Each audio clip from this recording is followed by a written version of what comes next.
सद्गुरु तुकया ज्ञानदीपा, नमो सद्गुरु सच्चिदानंद रूपा, नमो सद्गुरु भक्त कल्याण मूर्ती, नमो सद्गुरु भास्करा पूर्ण कीर्ती.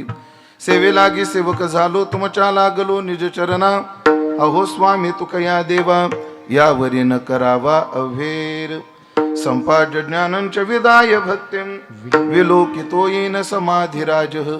वैराग्यवंतं सुविचारयुक्तं नमामि जोगं शिरसा गुरुंतं. जयांचे केलिया स्मरण होय सकळ विद्यांचे अधिकरण, तेच वंदो श्री चरण श्री गुरूंचे ते नमस्कारोनी आता. मागणे ते एक तुझ प्रती आहे, देशी तरी पाहे पांडुरंगा. या संतासी निरवी हेची मज देई, आणि तुझे काही न मगे तूज. सेवेकरता निवडलेला अभंग संत श्रेष्ठ जगद्गुरु श्री तुकाराम महाराज यांचा 3 चरणाचा मागणीपर प्रकरणातील सर्वांच्या पाठातला सर्वांच्या परिचयाचा सुंदर असा हा अभंग असून, या अभंगातून जगद्गुरु श्री तुकोबाराय तुमच्या आमच्या समोर एक मागणीचा आदर्श ठेवण्याकरिता परमात्म्या समोर मागणी करतायत. विठ्ठला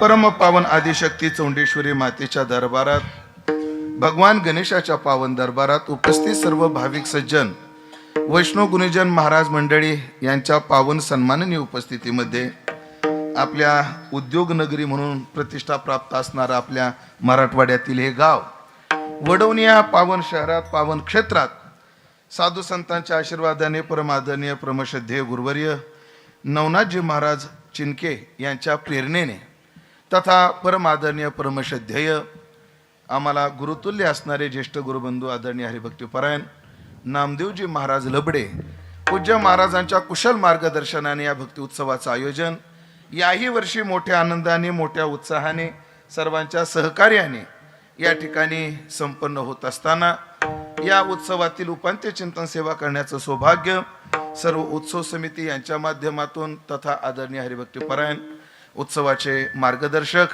की ज्यांच्या मुखारविंदातून आपण 7 दिवस शिव महापुराण कथा श्रवण केली असे आदरणीय नामदेव महाराज यांच्या आज्ञेतून तथा आपल्या गावातील सन्माननीय भाविक आदरणीय श्री नवनाथराव रंगनाथराव गुरुसाळी तथा श्री रामभाऊ पंडितराव वावळ यांच्या सौजन्यातून एवढा मोठा उत्सव करायचा म्हटला की प्रत्येकाने एक एक खर्च उचलावा लागतो. तसे या दोघांनी आज मला उचललेला आहे असो म्हणून त्यांच्याविषयी सद्भाव उपस्थित सर्व श्रोते मंडळी यांच्याविषयी सद्भाव व्यक्त करतो. अभंगाच्या दृष्टीने चिंतनाचा प्रवास चालू करतो. वडवणीमध्ये अनेक वेळा जरी येणं घडलं तर कीर्तन सेवेच्या दृष्टीने प्रथमतः वडवणीकरांसोबत चिंतन सेवेचा संयोग मला प्राप्त झालेला आहे. खरं तर भक्ती उत्सवाचं आवाका फार मोठा आहे, व्यापक आहे आणि त्यात यावर्षी सेवा करण्याचं सौभाग्य मला सुद्धा आहे. आदरणीय नामदेव महाराजाला वाटलं की दरवर्षी कीर्तनं येतात, अशी वजनदार कीर्तनं होतात, पण एखादा कीर्तनकार बी वजनदार असावा अशी त्यांची अपेक्षा. आता माझं वजन काय त्यांना स्टेजला माहिती, तुम्हाला काय माहिती आमचं वजन काय.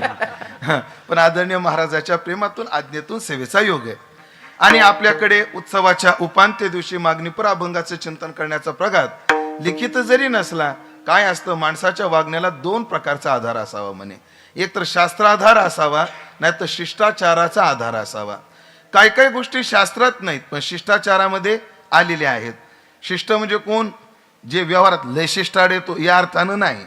शिष्ट शब्दाचा अर्थ आहे की सर्व शास्त्राचे सिद्धांत आपल्या जीवनामध्ये अभ्यासून जो आचरणामध्ये आणून समाजासमोर आदर्शाचा परिपाठ ठेवतो अशाला शिष्ट असं म्हणतात. एक तर शिष्टांचा आचार तरी असावा. कीर्तनात कंबर बांधावी, सांगा बरं याला प्रमाण काय. कीर्तनात फेटा बांधावा, याला प्रमाण काय. कीर्तन धोतर नेसूनच करावं, याला प्रमाण काय. विनेकराने डाव्या हाताला उभं राहावं, याला प्रमाण काय. याला प्रमाण नाही, याला शास्त्राधार नाही, पण याला शिष्टाचाराचा काय आहे, आधार आहे. म्हणून माणसाचं वागणं शिष्टाचाराला धरून असावं किंवा शास्त्राला धरून असावं, अर्थात शास्त्र संवादी असावं किंवा शिष्ट आचार संवादी आपलं वागणं असावं. पण आपल्याकडे शेवटच्या दिवशी मागणीपरच अभंग घेतला पाहिजे असं एकही प्रमाण जरी नसलं तर आमच्या पूर्वीच्या महात्म्यांनी सहसा तो नियम पाळलेला आहे. त्याला अनुलक्षून या अभंगाची निवड आहे. आज आपण चिंतनात तुकाराम महाराजांच्या मागणीचा विचार करणार आहोत. ऐका मंडळी, एक व्यक्ती असते, जन्माला येताना व्यक्ती येते, पण व्यक्ती आपल्या स्वभावाने, आपल्या कर्तृत्वाने, आपल्या आचरणाने आपल्या भोवती एक व्यक्तिरेखा तयार करत असतो. व्यक्ती आणि व्यक्तिरेखा हे दोन शब्द आहेत. व्यक्ती जन्माला येतो, व्यक्तिरेखा ही कमवावी लागते, ही कमवावी लागते. मग प्रत्येक व्यक्तीच्या भोवती एक व्यक्तिरेखा असते. उदाहरणार्थ, जेव्हा आम्हाला लता मंगेशकर दिसल्या, लता मंगेशकर जर ही व्यक्ती असेल तर गान सम्राज्ञी ही व्यक्तिरेखा आहे. सचिन तेंडुलकर ही जर व्यक्ती असेल तर क्रिकेटर ही त्याची काय आहे? व्यक्तिरेखा आहे. प्रत्येक व्यक्तीची एक व्यक्तिरेखा असते. तसं साधू संत अर्थात जगद्गुरु तुकाराम महाराज ही जर व्यक्ती असेल, जर आपल्याला व्यक्ती म्हणायला हिंमत होत नसेल तर विभूती असेल, तर ते निरपेक्ष आहेत, ही त्यांची व्यक्तिरेखा आहे. हो, तुकाराम महाराज काय आहेत? निरपेक्ष आहेत. कशाची अपेक्षा न ठेवणारे आहेत. आणि मग नियम काय माहिती का? एखाद्या व्यक्तीची व्यक्तिरेखा तशी बनली की त्याच्या विरोधी माणसाला त्या व्यक्तीविषयी विचार करायला बुद्धी तयारच होत नाही. उदाहरणार्थ पटवून देतो, थोडं जड गेलं असेल तर, मी जर तुम्हाला म्हटलं आपल्या देशाचं फार मोठं नाव हॉकीमध्ये सचिन तेंडुलकरनं तयार केलेलं आहे, ऐकाल का तुम्ही? कारण सचिन तेंडुलकर या व्यक्तिरेखेला हॉकी सूट होतं का? होत नाही. लता मंगेशकर फार सुंदर आयटम सॉन्ग गायच्या, सूट होईल का? ते नाही होणार. का? कारण व्यक्तिरेखा तशी आहे. तसंच आहे, तुकाराम महाराज आज देवासमोर मागतायत, सूट होतं का? हे नाही होत. का? कारण व्यक्तिरेखा तशी आहे. त्यांनी आपल्या कर्तृत्वानं, आपल्या स्वभावानं तसं बनवलंय जीवन. बघा तुम्ही, तुकाराम महाराजाचं चरित्र एका युगाचं नाहीये. चौयुगाचा भक्तनामा उभा कीर्तनी आणि जगद्गुरु तुका अवतार नामयाचा, म्हणून 4 युगाचं चरित्र जर पाहिलं तर तुकाराम महाराज प्रत्येक युगात निरपेक्ष आहेत. आता प्रत्येक युगातलं चरित्र सांगायला विस्ताराला आपल्याकडे वाव जरी नसला तरी धन्य तोची जगी आदी अंत सांभाळी. कृतयुगामध्ये तुकोबराय प्रल्हाद होते, त्रेतायुगामध्ये तुकोबराय अंगद होते, द्वापारामध्ये उद्धव होते, कलियुगामध्ये नामदेवराय होते, आणि तेच नामदेवराय पुन्हा तुकाराम महाराजाच्या रूपाने अवतरित झाले. आपण प्रल्हाद चरित्रापासून सुरुवात करू. बघा, प्रल्हाद चरित्रात प्रल्हादाची काय निरपेक्षता आहे? भागवत पुराणामध्ये ती प्रसिद्ध आहे आपल्याकडे. कारण भगवान जेव्हा नरसिंह प्रगट झाले, त्याने हिरण्यकशिपूला पाडलं, मारलं, आणि हिरण्यकशिपूला मारल्यानंतर त्या सिंहासनावर स्वतः आपण बसले. खर तर त्या गादीचा अधिकारी कोण आहे? प्रल्हाद आहे. पण देवाने प्रल्हादाला नाही बसवलं, भगवान स्वतः बसले. एकानं विचारलं, देवा तुम्हाला बी आता कलियुगातल्या पुढाऱ्यासारखी खुर्च्याचा नाद लागलाय का काय? अहो, प्रल्हाद त्याचा अधिकारी आहे, तुम्ही कसे काय बसले त्या खुर्चीवर? भगवंताने उत्तर फार गोड दिलं. भगवंताने उत्तर दिलं, काय नाही रे म्हटले, आसुराने बसून बसून आसन अपवित्र झालंय, म्हणून आधी मी बसून पवित्र करतो आणि मग प्रल्हादाला बसवतो. मग देव स्वतः आधी बसले आणि प्रल्हादाला मांडीवर घेतलं. प्रल्हादाला मांडीवर घेतलं आणि भगवान कुरवळायला लागले. कोणाला? मला वाटलं माईकला म्हणता का काय? भगवान प्रल्हादाला कुरवळायला लागली. वा प्रल्हादा, काय तुझी नामनिष्ठा, ऐकताय ना? अरे प्रल्हादा, बापानं उखळत्या तेलात टाकलं पण तू नाव नाही सोडलं रे. बाळ प्रल्हादा, सापाच्या खोलीत टाकलं पण तू नाव नाही सोडलं, अग्नीत जाळलं पण तू नाव नाही सोडलं. प्रल्हादा, काय तुझी निष्ठा, एवढा कोरोना आला तरी तू माळ नाही काढली. प्रल्हादा, काय निष्ठावानीस तू प्रल्हादा. प्रल्हादा, मी तुझ्या भक्तीवर खुश आहे म्हटले. बोल प्रल्हादा, तुला काय देऊ? भगवान म्हणले, देव प्रल्हादजी म्हणले, देवा जे भक्ती करून त्याच्या मोबदल्यात मागतात ते भक्त नसतात, सवय वणिक ते व्यापारी असतात. व्यापारामध्ये विनिमय असतो, भक्तीत विनिमय नसतो म्हणले. हो बिलकुल नाही देवा, काय मागणार नाही. असं नको करू रे प्रल्हादा, माग रे काहीतरी, माग रे. नाही मागणार देवा. अरे माग रे. शेवटी प्रल्हादजीचा युग जागा झाला. प्रल्हादजी म्हणले, देवा ऐका, माझं ऐका, इकडं पहा.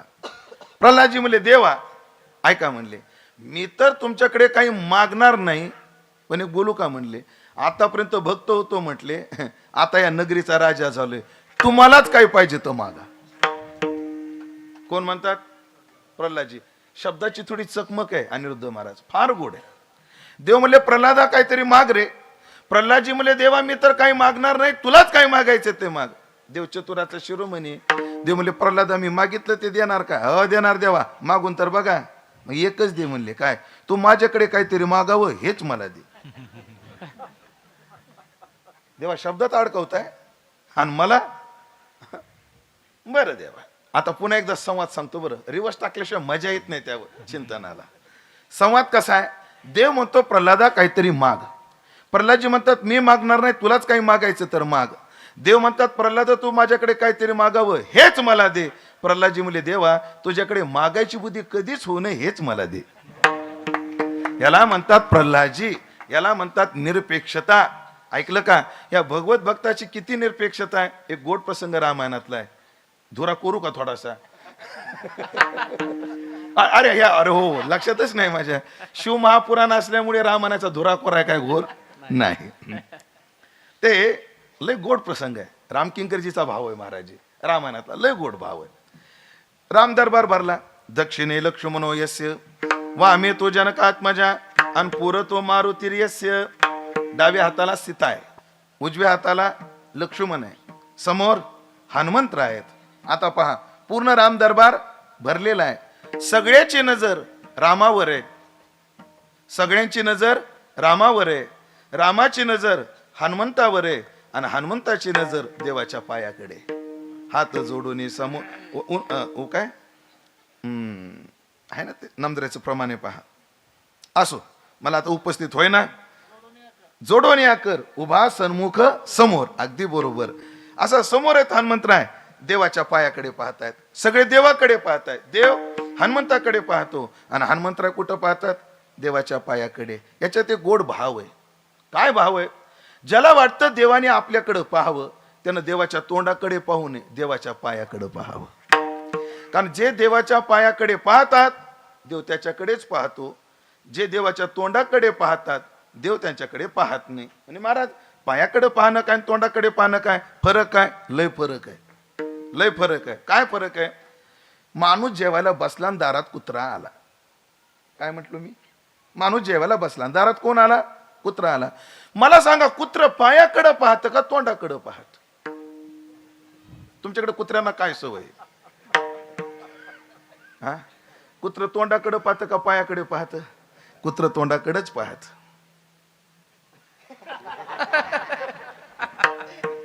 याच्यात एक वाक्प्रचार दडलेला आहे महाराज. प्रमाण याला तोंडाकडे पाहणे याच्यात काय वाक्प्रचार आहे? अपेक्षेने पाहणं तोंडाकडे पाहणं असतं.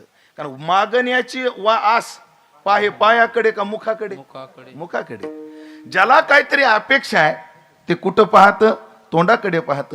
ज्याला कसलीच अपेक्षा नाही ते कुठं पाहत? पायाकडे पाहत. आणि जे देवाकडून अपेक्षा करतात देव त्यांच्याकडे पाहत नाही. हनुमंतरायला काहीच अपेक्षा नाही म्हणून हनुमंतरायाकडे देव पाहतात.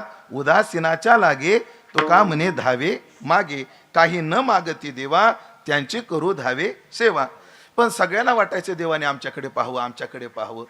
पण देवाला कोणी सांगायचं? पण माणूस किती मोठा असला त्याला सांगण्याची हिंमत एकच प्राणी ठेवतो. कोणता? बायको कोण म्हणलं? अगदी माझ्या तोंडातलं वाक्य घेतलं बघा. कोण म्हणले ते? त्या विद्वानाला इथून दंडवत आहे माझा. देवाला कोणी सांगायचं सगळीकडे पहा म्हणून? पण सीताई साहेबांनी हिंमत केली. सीताई साहेबांना खाओ दरबारात काय तो एकटा हनुमंतच असतो काय म्हणले? बाकीचे काय तिथं ढोले चिवडा खायला आपलं चिवडा खायला येतात का काय? हा जरा बाकीच्याकडे बी पहा जरा थोडस. अगं तसं नाही सीते. अगं हनुमंताचं ऋणच माझ्यावर एवढं आहे तो माझ्या ध्यानातून जात नाही. ते बाकी काय माहित नाही म्हणले. उद्या एक करा त्याचा हिशोब करा काय असेल ते मिटून टाका. कमी पडले तर मला सांगा. लाडक्या बहिणीचे जमा केलेत मी. आता काय? पण हनुमंतरायाचा अधिकार आईसाहेबाला कळाला नाही असं नाही. भाव आहे हा फक्त त्या कथेतला. दुसऱ्या दिवशी दरबार भरला. आईसाहेबांनी खुणावलं आणि रामप्रभू हनुमंतरायाला म्हणतात हनुमंता. हनुमंतराय म्हणले काय म्हणता देवा? जशी हनुमंतरायाची नजर देवाकडे गेली लगेच देवाची नजर खाली झाली. कारण हनुमंतरायाच्या नजरेत नम्रता आहे आणि नम्र नजर डोळ्यावर पडल्यामुळे आपोआप डोळे नम्र झाले. एक भाव आहे माऊली. भाव काय? मला प्रत्येक स्त्री माय बहीण दिसली पाहिजे. नजर किती पवित्र पाहिजे? मला प्रत्येक बहीण स्त्री माय आणि बहीण दिसली पाहिजे. ही नाण्याची अर्धीच बाजू आहे. ह्या पवित्रतेच्या नाण्याची अर्धी बाजू आहे. पूर्ण बाजू कधी आहे? जेव्हा मी एखाद्या स्त्रीकडे पाहिलं तेव्हा ती मला आई दिसली पाहिजे, बहीण दिसली पाहिजे. ही जर नाण्याची एक बाजू असेल तर माझी नजर त्या बाईच्या नजरेवर पडली आणि त्या बाईची नजर जर माझ्याकडे आली, तिला मी भाऊ किंवा बाप वाटलो पाहिजे, तेव्हा नाण्याची बाजू पूर्ण झाली. हनुमंतरायाच्या नजरेची नम्रता पूर्ण का? कारण देवाची सुद्धा नजर हनुमंतरायाकडे पाहिले की नम्र होते, म्हणून एवढी नम्रता. हो, हनुमंतराय नम्र होते, नम्री नाही. शब्द लय जवळचे पण लय घोटाळे करणारे. नम्र आणि नम्री, हा ध्यानात ठेवा. नम्र होते हनुमंतराय. बोला देवा. अरे हनुमंता, एवढं ऋण झालं रे तुझं माझ्यावर, काहीतरी माग ना, तुला काहीतरी देण्याची इच्छा आहे. देवा, मी तुमच्या ऋण होण्याकरता सेवा केलीच नाही. त्या गोपीगीतामध्ये एक श्लोक आहे, अशुल्क दासिका. देवा, आम्ही तुझ्या कशा दासी आहोत? अशुल्क दासिका. अशुल्क दासिकाचा अर्थ काय? शुल्क न घेता सेवा करणाऱ्या. आम्ही तुझ्या काय आहोत? अशुल्क दासिका. देवा, आम्हाला काही नाही पाहिजे, पण तसं नाही हनुमंता. कधी कधी मी विचार करतो, हनुमंतराय, हनुमंता, तुझे किती उपकार आहेत. अरे तुझ्याच कर्तृत्वाने सुग्रीवाला किष्किंधेचं पद मिळालं. हनुमंता, तुझ्यामुळे बिभीषणाला लंकेचं पद मिळालं. हनुमंता, तुझ्यामुळे या रामाला आज अयोध्येचं पद मिळालं.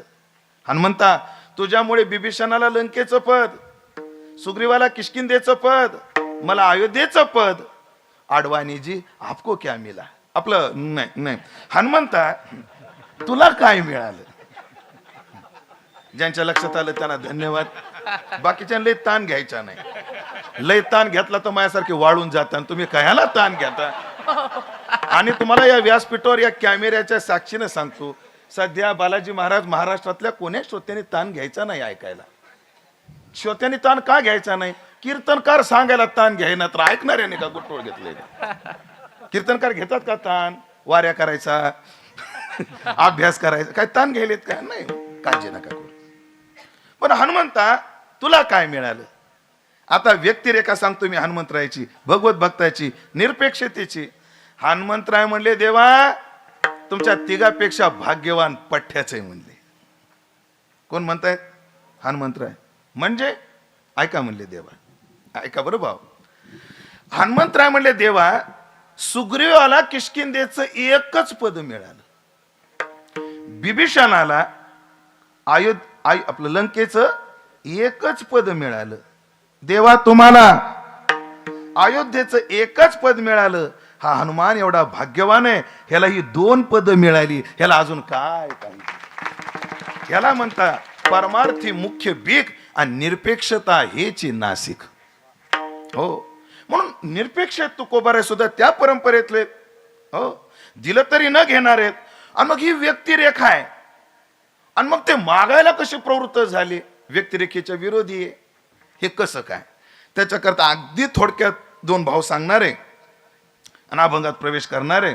खर तर यांचा स्वभाव असा आहे. हो, तो का म्हणे जीव भाव देवा पायी, ठेवून ते काही न मागते, ठेवून ते काही न मागते. तो का म्हणे जीव भाव देवा पायी, ठेवून ते काही न मागते, ठेवून ते काही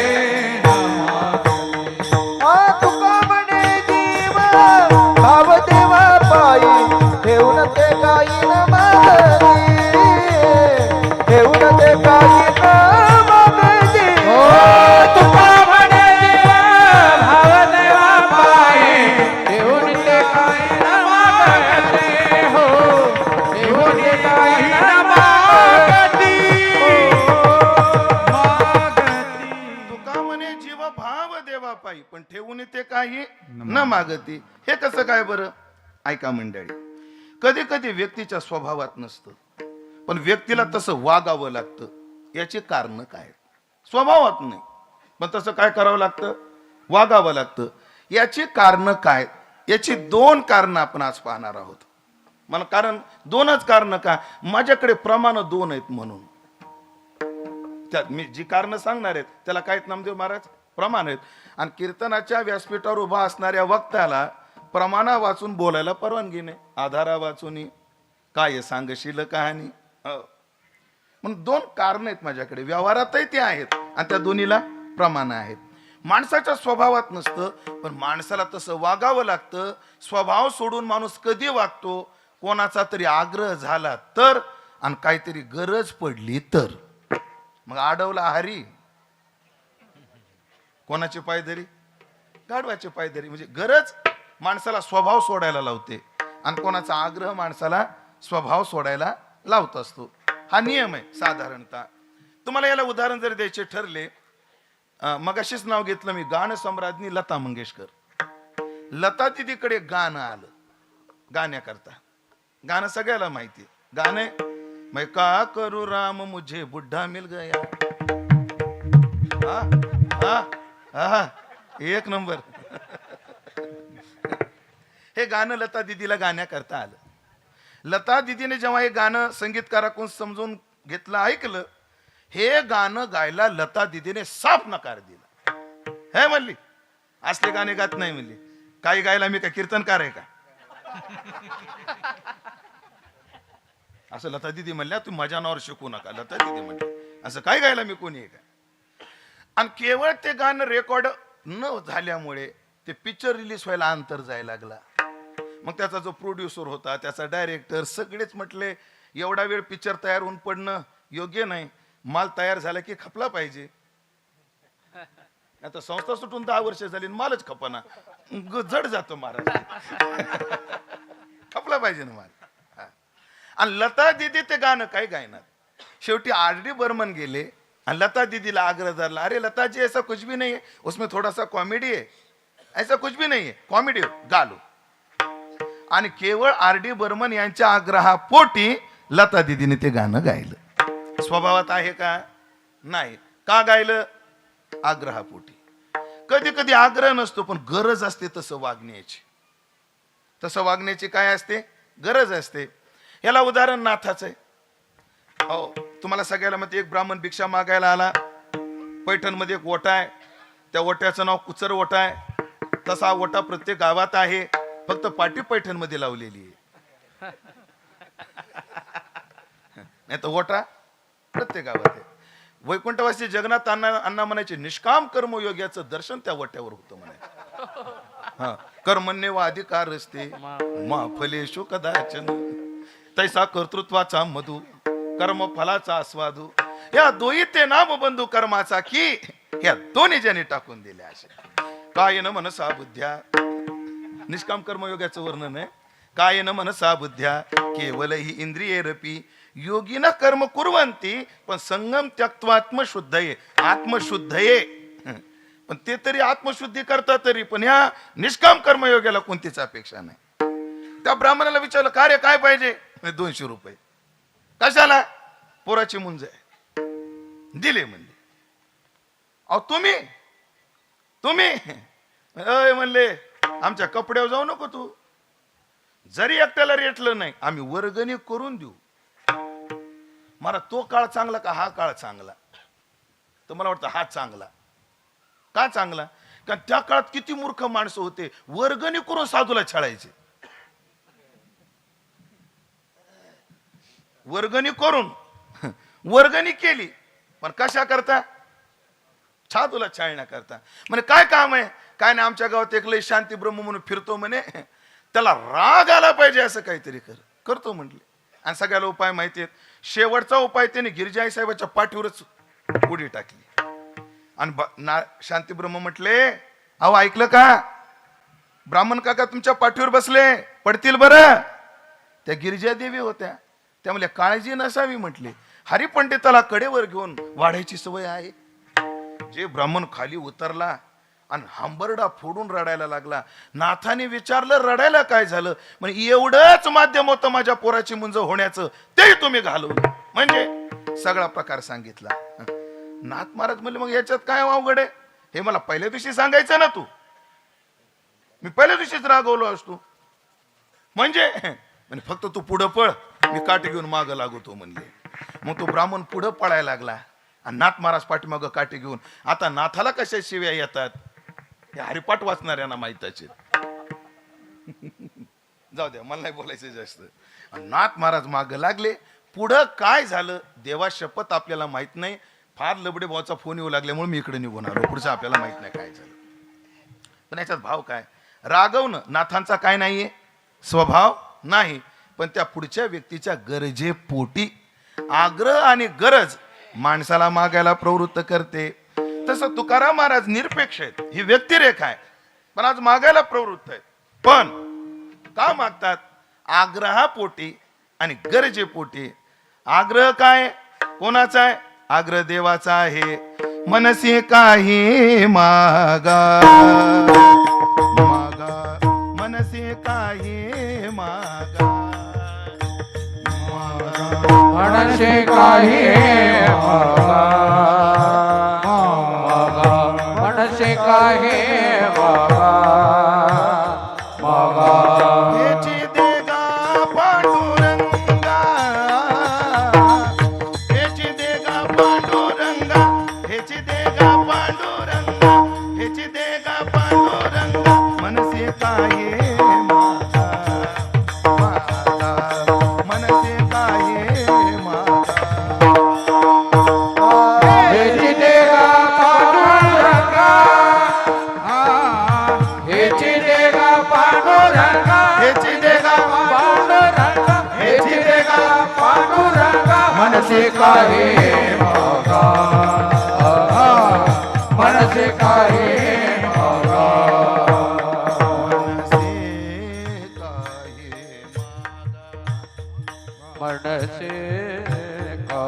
मागा. मनसे काही मागा मनसे काही मागा, मनसे काही मागा. मनसे काही मागा मनसे काही मागा. हेची देगा पांडुरंगा, हेची देगा पांडुरंगा. मनसे काही मागा,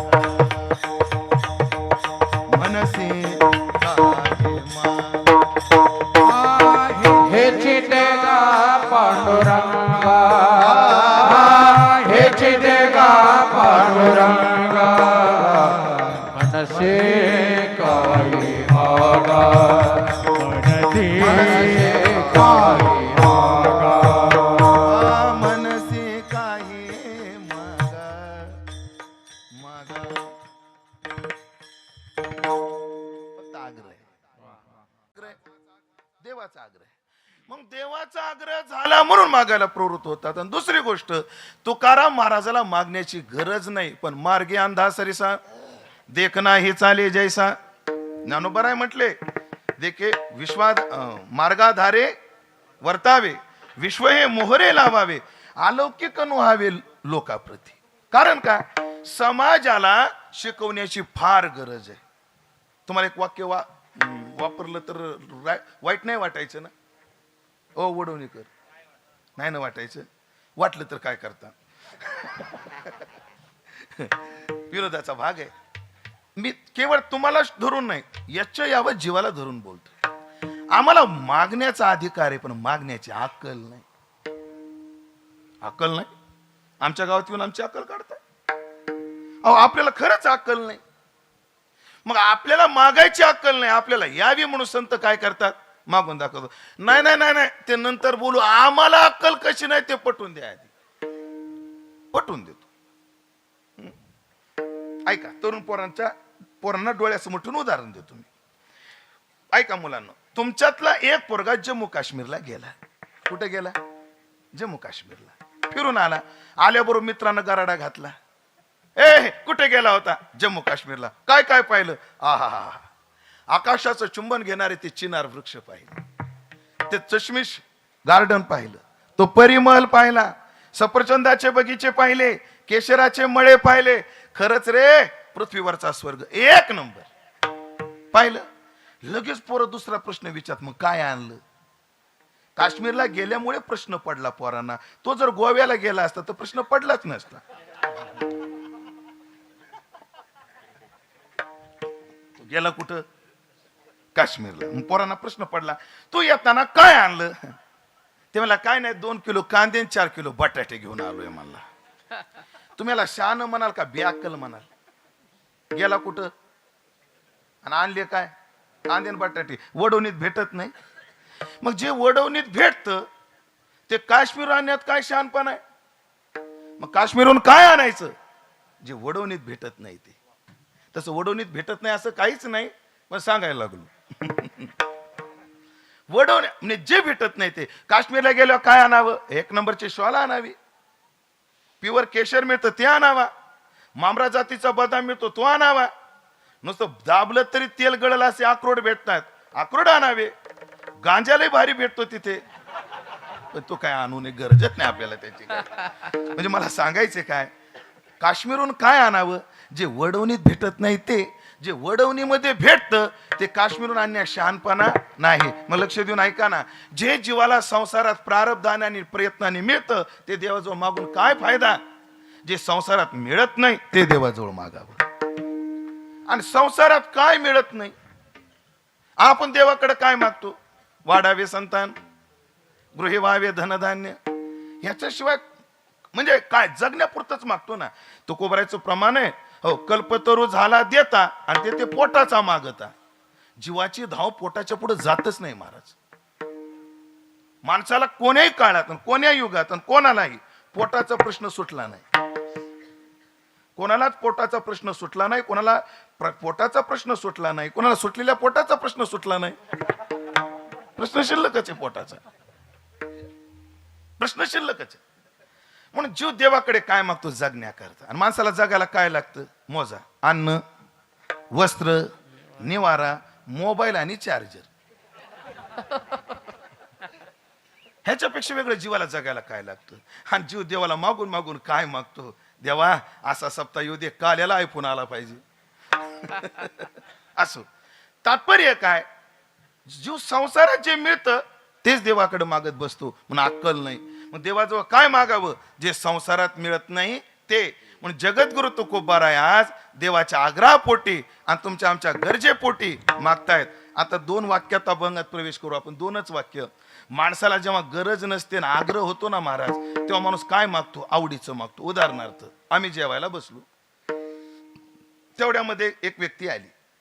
बसा बसा जेवायला. नाही आत्ता जेवलो राव, पोटभर जेवलो. नाही तुम्हाला काहीतरी खावाच लागेल, नाहीतर आम्ही जेवणारच नाही. असा आम्ही काय धरला? आग्रह धरला. मग पोटभर जेवून आलेला व्यक्ती म्हणतो जेवायला काय काय?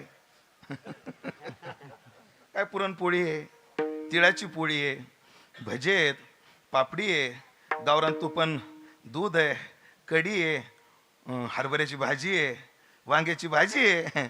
काय खाता? मग तो व्यक्ती काय करतो? जे आवडतं ते स्वीकारतो. तुमचा इच्छा नाहीये, पण काय नाही, फक्त 2 भजे तेवढे खातो तुमच्या आग्रहापोटी. माणूस जेव्हा गरज नसते ना, आग्रहापोटी आवडीचं मागत असतो, घेत असतो. आणि दुसरी गोष्ट, आपण ज्या निकषानं या जीवाला संतांची गरज आहे, म्हणून या संतांची गरज पाहून तुकोबाराय संत संग मागतायत. आणि तुकोबारायच्या आवडीचा विषय संतच आहेत. तुकाराम महाराजाला काही माणसं बिलकुल आवडत नाहीत. तुका म्हणे क्षण नको तयाचे दर्शन. तुकाराम महाराजाला काही माणसं कामापुरती आवडतात, येरा मान विधी पालना पुरते. आणि तुका म्हणे जैसी आवडती हरिदास तैसी नाही आस अनेकांची. आणि माणसाला असंच असावं. काय?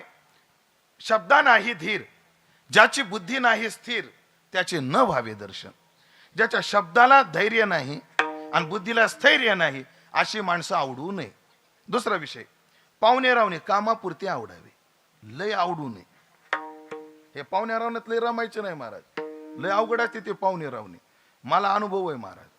कीर्तना सांगण्याजोगा विषय नाही, पण सांगावं का काय असा मला प्रश्न पडलाय. नामदेवा कसं करू? सांगू का? सांगू? मुकदमाला विचारल्याशिवाय कोयता कसा उचलू मी? हे पाहुणे रावणे लय संबंध. तुकाराम महाराज विधी पुरते कारण बहुवारावे वचन, येरामान विधी पालना पुरते. नाहीतर हे काय करतात, येते तुझ्या भजना आड, दावी ती प्रपंचाचे कोड, आणि कनिष्ठ रुची ठेवणी गोड देखत नाड कळत असे. महाराज मी आळंदीला आलो 99 साली, आणि बंडा तात्या, मारुती बाबा कुरेकर, रामचंद्र बाबा बोधे या महात्म्याकडे पाहून ब्रह्मचर्य आश्रमाचं पालन करायचं ठरवलं. करतोय माझ्या परीनं, प्रयत्न चालू आहेत माझे. चाललंय ना बरं. या पाहुण्या रावण्याला बघवत नाही, देवाशपथ बघवत नाही.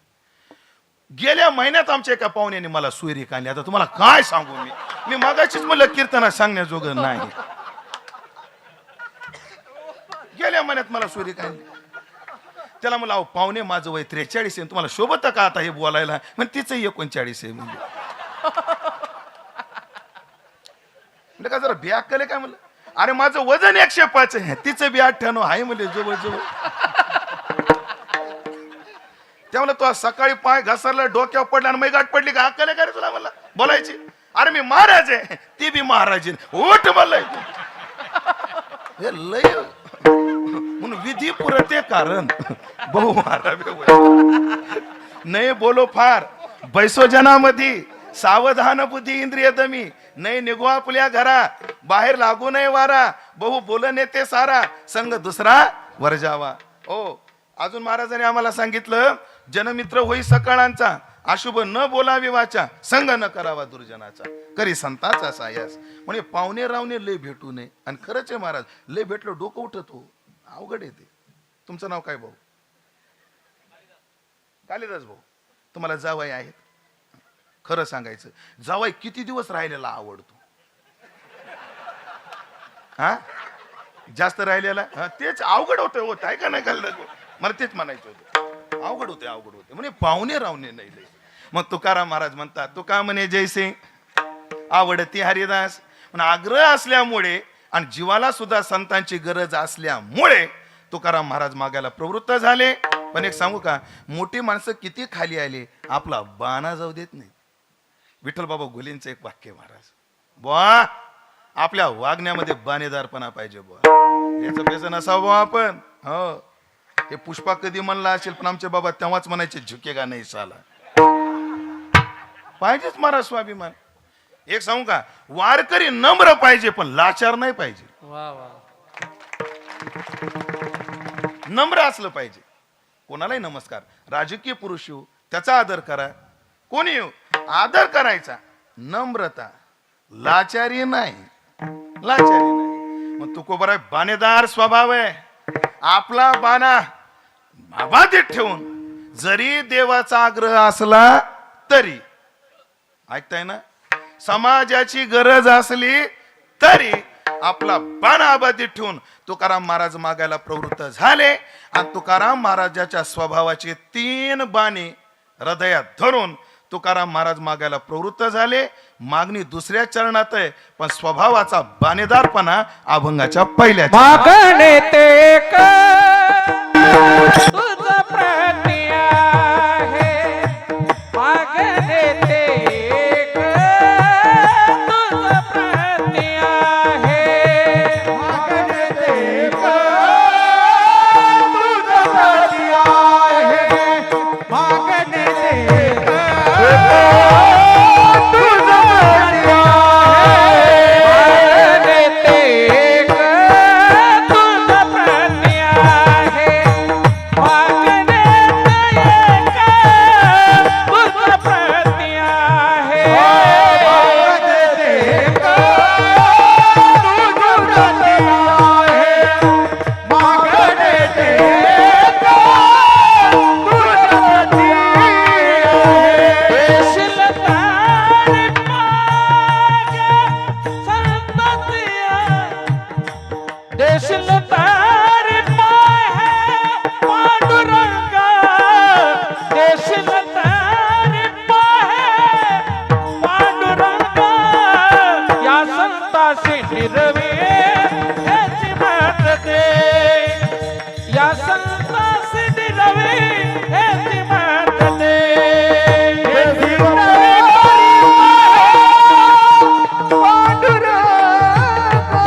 मागायला प्रवृत्त झाले, पण आपला बाणा नाही सोडला महाराजांनी. बाणा पहिल्या चरणात आहे. 3 बाण आहेत स्वभावाचं. दर्शन घडवणारं पहिलं चरण आहे. कसं आहे, आता मी सांगतो तिथे स्वल्प विराम द्या. त्याच्यात एक एक बाणा महाराजाचा सापडतो. काय? मागणे ते एक आहे, मागणे ते तुझं प्रती आहे, आणि तू पण देशील तरी पाहे. देवा, आमचं मागणं एकच आहे, पहिला बाणा. दुसरं, आणि तुझ्याकडूनच आहे, दुसरा बाणा. आणि तुलाही जमलं तर दे, हा तिसरा बाणा. ह्याला कोटीतून बोलू का? देवा, आम्हाला अन्य नको. देवा, आम्हाला अन्यांकडून नको. आणि देवा, आम्हाला अन्यायाने नको. अन्य नको, अन्यांकडून नको, आणि अन्यायाने नको. मागणे ते एक आहे, म्हणजे अन्य नको. तुझं प्रती आहे, अन्यांकडून नको. आणि देशील तरी पाहे, अन्यायाने नको. आमचं मागणं कसं आहे? अन्यायाने नको. उलट चिंतन करतो महाराज. जरी क्रम असा केलाय, मागणे ते एक आहे, तुझं प्रती आहे, म्हणजे अन्य नको, अन्यांकडून नको, आणि अन्यायाने नको. असं जरी मी बोललो तर चिंतन मी उलट करणार आहे. अन्यायाने नको, अन्यांकडून नको, आणि अन्य नको. असं का? नियमच असा आहे. एकानं आधी बनेल घातलं, मग शर्ट घातलं, आणि वर जॅकेट घातलं. आधी काय घातलं? बनेन. पहिल्यांदा काय घातलं? बनेन. दुसऱ्यांदा काय घातलं? शर्ट. तिसऱ्यांदा काय घातलं? जॅकेट. काढायची वेळ आल्यावर काय करायचं मग? हा, नाही, पहिल्यांदा बनेल घातला, आधी बनेल काढली पाहिजे. हा, घालताना क्रम बनियन शर्ट जॅकेट, काढताना जॅकेट शर्ट बनियन. म्हणून आपण असं उलट चिंतन करू, जरा बरं पडतं. हा, तुम्हाला समजायला ये आणि मला समजून सांगायला आहे. अन्यायाने नको. चाणक्य नीतीत एक विचार आहे. चाणक्य नीतीत काय आहे? एक विचार आहे, आणि हा विचार मी आवर्जून सांगतोय, कारण ह्या नगरात ती भाषा लवकर कळणारी आहे. कारण आता माझ्या समोर IT रिटर्न भरणारे निदान 40% तर नक्की असतील. जास्त असतील पण कमी नाही. महसुलाची भाषा लवकर कळते यांना. चाणक्य काय म्हटले चंद्रगुप्ताला? ऐका बरं, लय गोड वाक्य. चाणक्य म्हणतात, चंद्रगुप्ता, राजानं कर घेतल्याशिवाय शासन चालत नाही, आणि साधूनं दान घेतल्याशिवाय धर्म चालत नाही. धर्म चालवायचा असेल तर साधूला दान घ्यावं लागेल, आणि शासन चालवायचं असेल तर राजाला महसूल घ्यावाच लागेल. मला GST वगैरे द्यावाच लागेल. उगाच रस्ते होत नाहीत. सरकार का खिशातून देतं का? ह्या बाया लय खुश आहे, एका रात्यात महाराष्ट्राचं राजकारण फिरलं या बायांनी. 1,500 दिले, ज्याचं खाऊ मीठ त्याचं करावं नीट म्हणल्या, आणि केलं बी त्यांनी. आता मी कोण्या पक्षाचं नाही, शिक्का मारू नका माय, कृपा करू. पण तुमच्याकडे 1,500 आले, ते कुठून आले? देवेंद्र फडणवीसाच्या वांग्याचे झाले ते का? एकनाथ शिंदेच्या शेतामध्ये गहू झाला त्याचे होते? नाही, आहे ना. निराधार योजना. महाराज, या योजनेचा मी विरोधक नाही, पण समर्थक बी नाही. या योजनांमुळे देश सध्या फार मोठ्या संकटातून चाललाय. सध्या आपल्या देशासमोर 3 संकट आहेत नामदेव महाराज. पहिलं संकट आहे माणसांना कामं नाहीत. दुसरं संकट आहे कामाला माणसं नाहीत.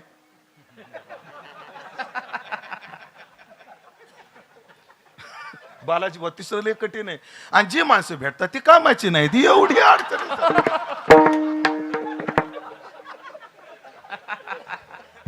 सगळ्या व्यापाऱ्यांना माझं बोलणं हे जे ना, आता नुसतं लक्षात घ्या, आणि घरी गेल्यावर विचार करायच्या 3 वाक्याचा तुम्ही.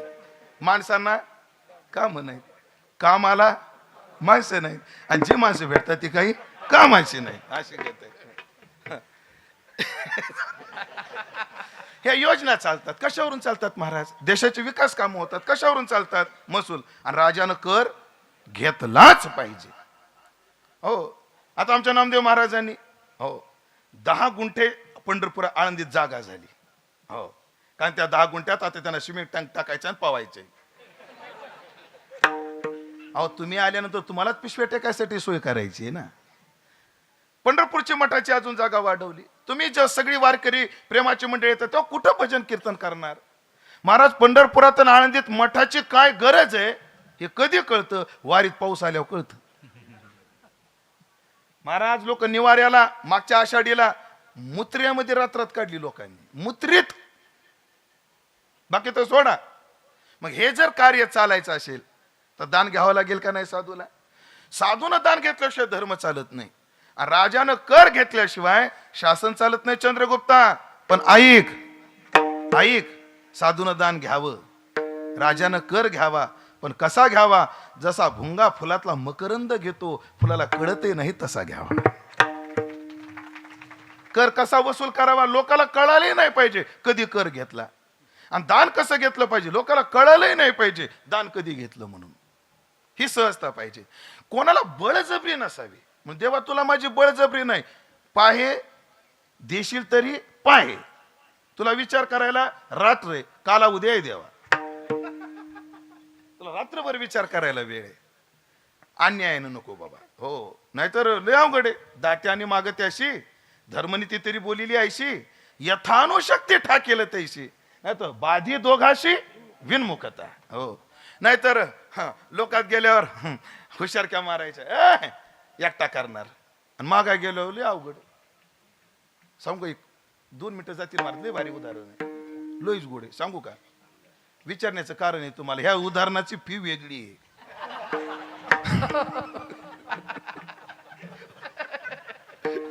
उदाहरण गोडे.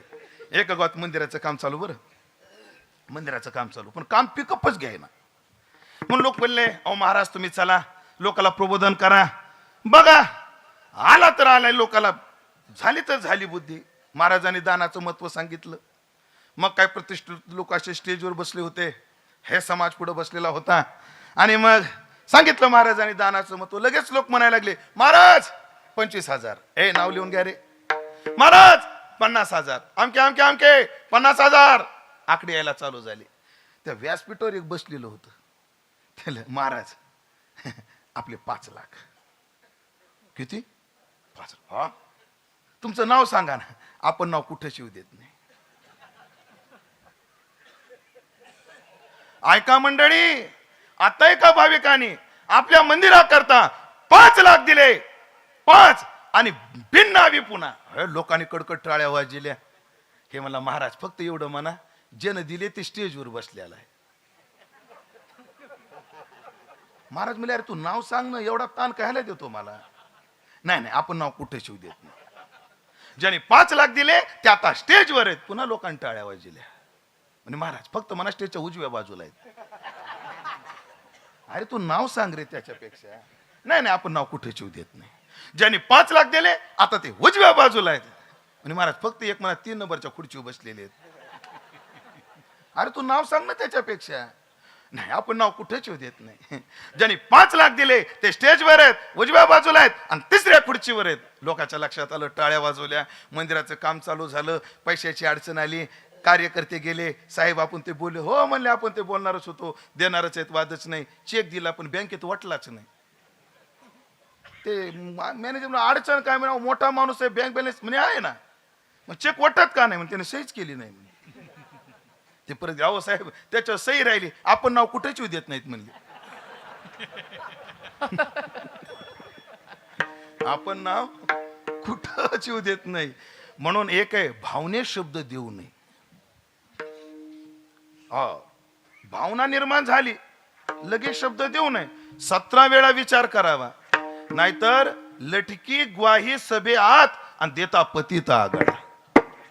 लोकांमध्ये शब्द द्यायचा आणि पाळला नाही ना, त्या पतित होतो तो माणूस. ध्यानात ठेवा. म्हणून देवा तुला बळजबरी नाही, देशील तरी पाय, देशील तरी पाय. बरं, पुन्हा ऐकलं का देवा, तू काय उपकार करीत नाही आमच्यावर. उसने फेडता धर्म तो कोण. उपकार वेगळे महाराज आणि उसनं वेगळं. ह्याला उदाहरण सांगू. भाऊ तुमचं नाव काय?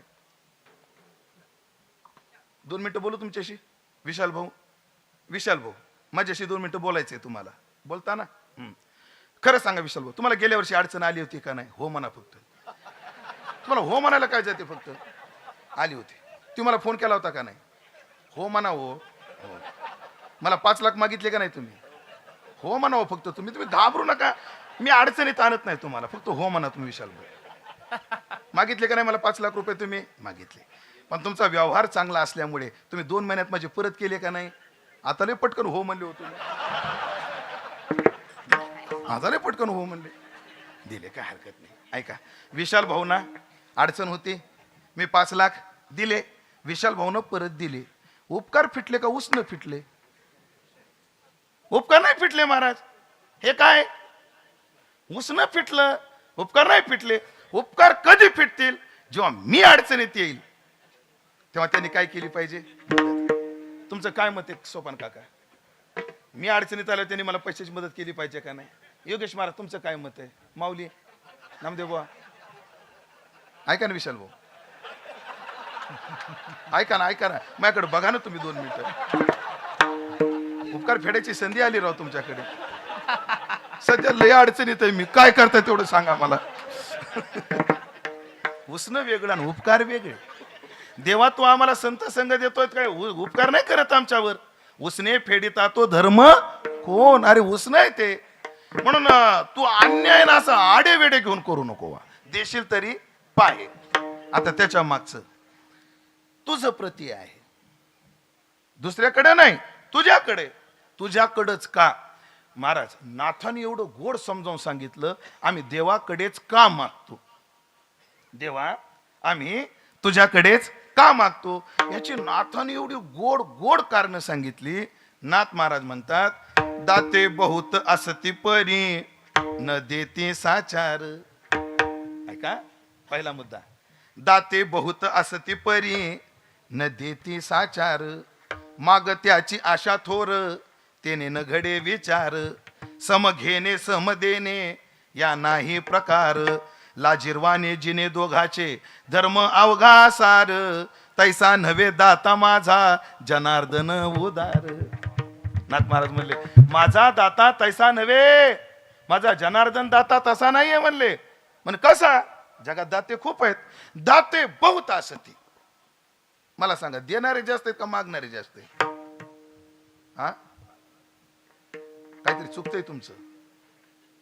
एसटी स्टँडवर भिकारी जास्त आहेत का देणारे जास्त आहेत?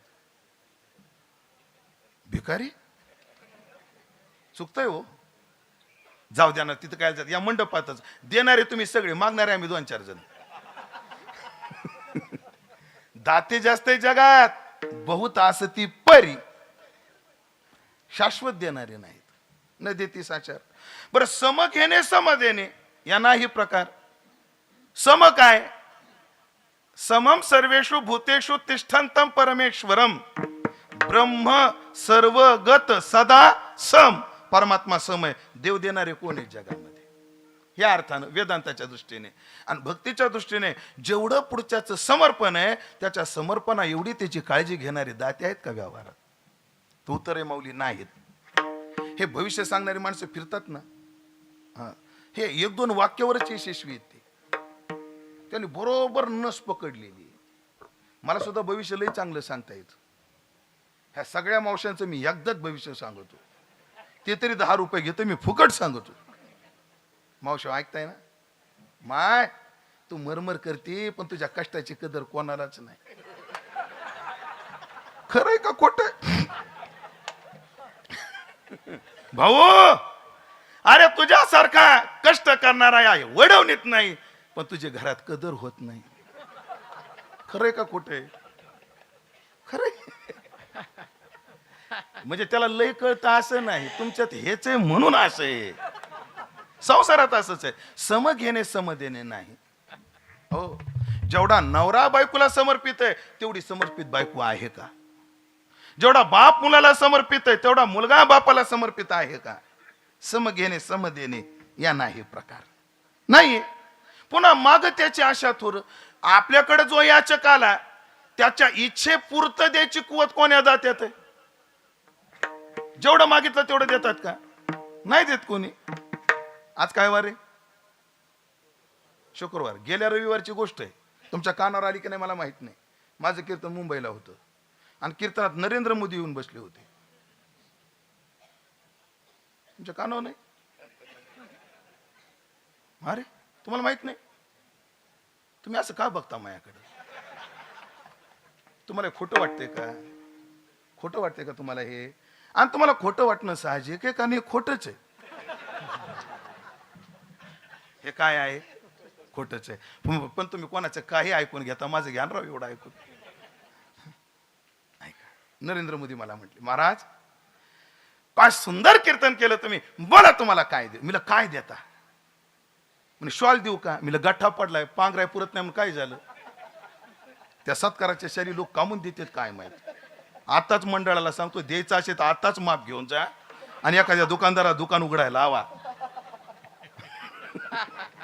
ते एवढ्याला शाली हाय का नाही, मला कदर आलाय त्या शालींचा. करावं काय, पण डोकं चालव आमच्या महाराज लोकांनी. एका महाराजाने त्या शाली जोडून त्याचं गोदड केले. बालाजी बुवा हे तर काहीच नाही, एकानं अंडर पॅन्ट शिवल्या शालीच्या. असो, शॉल नको म्हणलं मला. नरेंद्र मोदी मला म्हटले, मग गाडी देऊ का.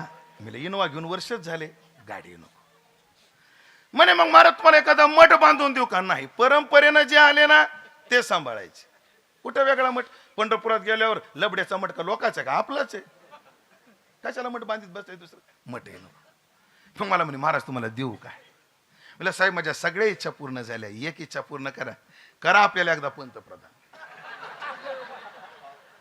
हा तेच म्हणलो. मग ते म्हणे, महाराज सुरुवातीला 2 म्हाताऱ्याच्या हातातून सुटलं म्हणून गटलं, आणि आता 2 म्हाताऱ्यांनी सपोर्ट दिलाय म्हणून भेटलं. तुम्हाला कुठून देऊ.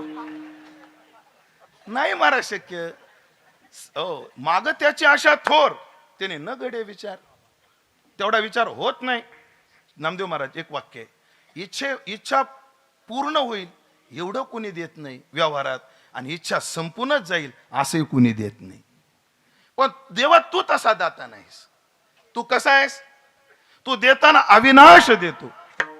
हो, अविनाश करी. हो, तू का म्हणे, पोते देवे भरले नो हेरी ते जे गोड राय रुची आणि कोड. देवानं दिलेलं सरत नाही, ते शाश्वत देतो. बरं, जेवढं देतो त्याच्या म्हणजे सम घेणे सम देणे. मुठभर पोयासाठी सोन्याचा गाव देतो. मुष्टीभर पोयासाठी गाव सोनियाचा दिला गा. त्या भिल्लानं काय दिलं. हा काय दिलं. एक पसा पाणी, एक बिलवदळ. पण तेवढ्यासाठी हा काय दिलं काय. त्याच्या पुढचं बोलू महाराज. आपण काय दिले देवानं देवाला आपण, आणि देवानं आपल्याला काय दिलं. मला प्रश्न पडतो महाराज कधी कधी. मी त्या लॉकडाऊन मध्ये गावी होतो. मी परभणी जिल्ह्यात मानवत गाव आहे माझं, मानवतचं आहे. आणि त्या लॉकडाऊन मध्ये आम्ही सगळे मित्र शाळेच्या मैदानात जमा झालो गेट टुगेदरला. असंच मी माझ्या मित्राला विचारलं, मी इर्षाद क्या करता. मी मुस्लिम बहुल गावातला माणूस आहे. मी इर्षाद क्या करता तू. कुछ नाही महाराज, मोबाईल के कवरा बेचता. मोबाईल के कवरा बेचता. बोले फारूक तू क्या करता. म्हणे मौजा बेचता, जी केळी. ये तू क्या करा. आबू की पांढर पे चला रहा हूं. बोले सुलतान तू आपली काली पिली आहे ना रे, वो चला रहा. म्हणजे राहुल तू काय करतो. काय नाही म्हणजे झेरॉक्स काढून देतो, कोणाचं आधार कार्ड काढून देतो, जमत. म्हणजे संतोष तू काय करतो. मी टेलरच्या हाताखाली आहे. मग नामदेव महाराज मी विचार केला, मी जर आळंदीला गेलो नसतो तर, देवाने मला जवळ केलं नसतं तर, या पोरांच्या शेजारी माझं बी एक दुकान असतं. फुगेल्या फुगे केसावर फुगे हो म्हणे माय.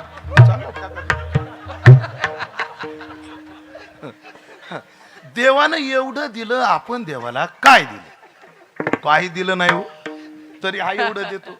जाऊ दे, मी माझं बोलू आता, आपल्या सगळ्याचं बोलू का. थोडं बिबच रसाच होईल. तुम्हाला डायलिसिस शब्द माहिती आहे ना. डायलिसिस जेव्हा किडन्या काम करायचं बंद करतात, तेव्हा एक यंत्रामध्ये आपल्या शरीरातलं रक्त काढलं जातं, ते फिल्टर केलं जातं, त्याच्यातलं युरिन वेगळं करून फिल्टर रक्त पुन्हा शरीरात भरलं जातं. कमीत कमी त्याचा खर्च 1000 रुपये. कशाचा. डायलिसिसचा. मी तर म्हणतो वडवणी ती सुविधा नसेल कदाचित. बीडला असेल, बीडला जावं लागतं. म्हणजे निदान कमीत कमी खर्च किती. 1000 रुपये. आणि ऐकलं का, देवाने आम्हाला किती दिले.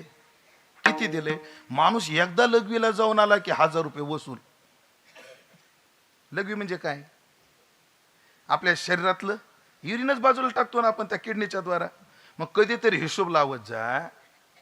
एका वेळेला लघवीला गेलो तो 1000 रुपये. लय नाही, दिवसातून 2दाच जातो असं गृहीत धरू. दिवसाचे 2000. 10 दिवसाचे किती झाले. 20. महिन्याचे किती झाले? 60. वर्षाचे किती झाले? बारसकम 7,20,000. फक्त देवाने किडनी दिली त्याच्यामुळं वाचतात. आता 7,20,000 गुणिले आपलं वय लावा आणि मग हिशोब लावा देवानं आम्हाला किती दिलंय आणि त्याच्या मोबदल्यात आम्ही देवाला काय दिलंय. मग काही न देता जर एवढं देतो, काही दिल्यावर तो किती देईल? म्हणून असा तो दाता आहे, असा दाता आहे. आणि इच्छे पुरतं देतो. तो वना आला याची लागी, बैसावे पितयाच्या उत्संगी, की तो चंद्र सूर्याचे परीस लागू केला. ध्रुवाबद्दलची भाषा ज्ञानोबा राहायची. एवढं देतो, देवा मला अन्यांकडून नको, तुझ्याकडून पाहिजे. झाला. आता एकच मुद्दा सांगतो आणि 8 तास घेतो, 4 कोपरे काढून देतो आणि मग आपण म्हणजे घरी जाऊ असं मला म्हणायचंय. 8 तास घेतो. लय गोड मुद्दा. आता मागणे ते एक आहे, अन्य नको. अन्य काय नको? अनेक नाही काही मागणे. मला बाजीराव महाराजाची आठवण झाली. जवळकर बाबा अनेक नाही काही मागणे, सुख संपत्ती राज्य चाडधने, साकडे न पडे तुझ जेने, तुझे भक्ती विन माय बापा, जोडोनी कर पायी ठेवितो माथा, जोडोनी कर पायी ठेवितो माथा. काय तुका विनवी पंढरीनाथा, रंगी ओढवावी रंग कथा, पूर्वी मनोरथा माय बापा. विठ्ठला विठ्ठला विठ्ठला विठ्ठला.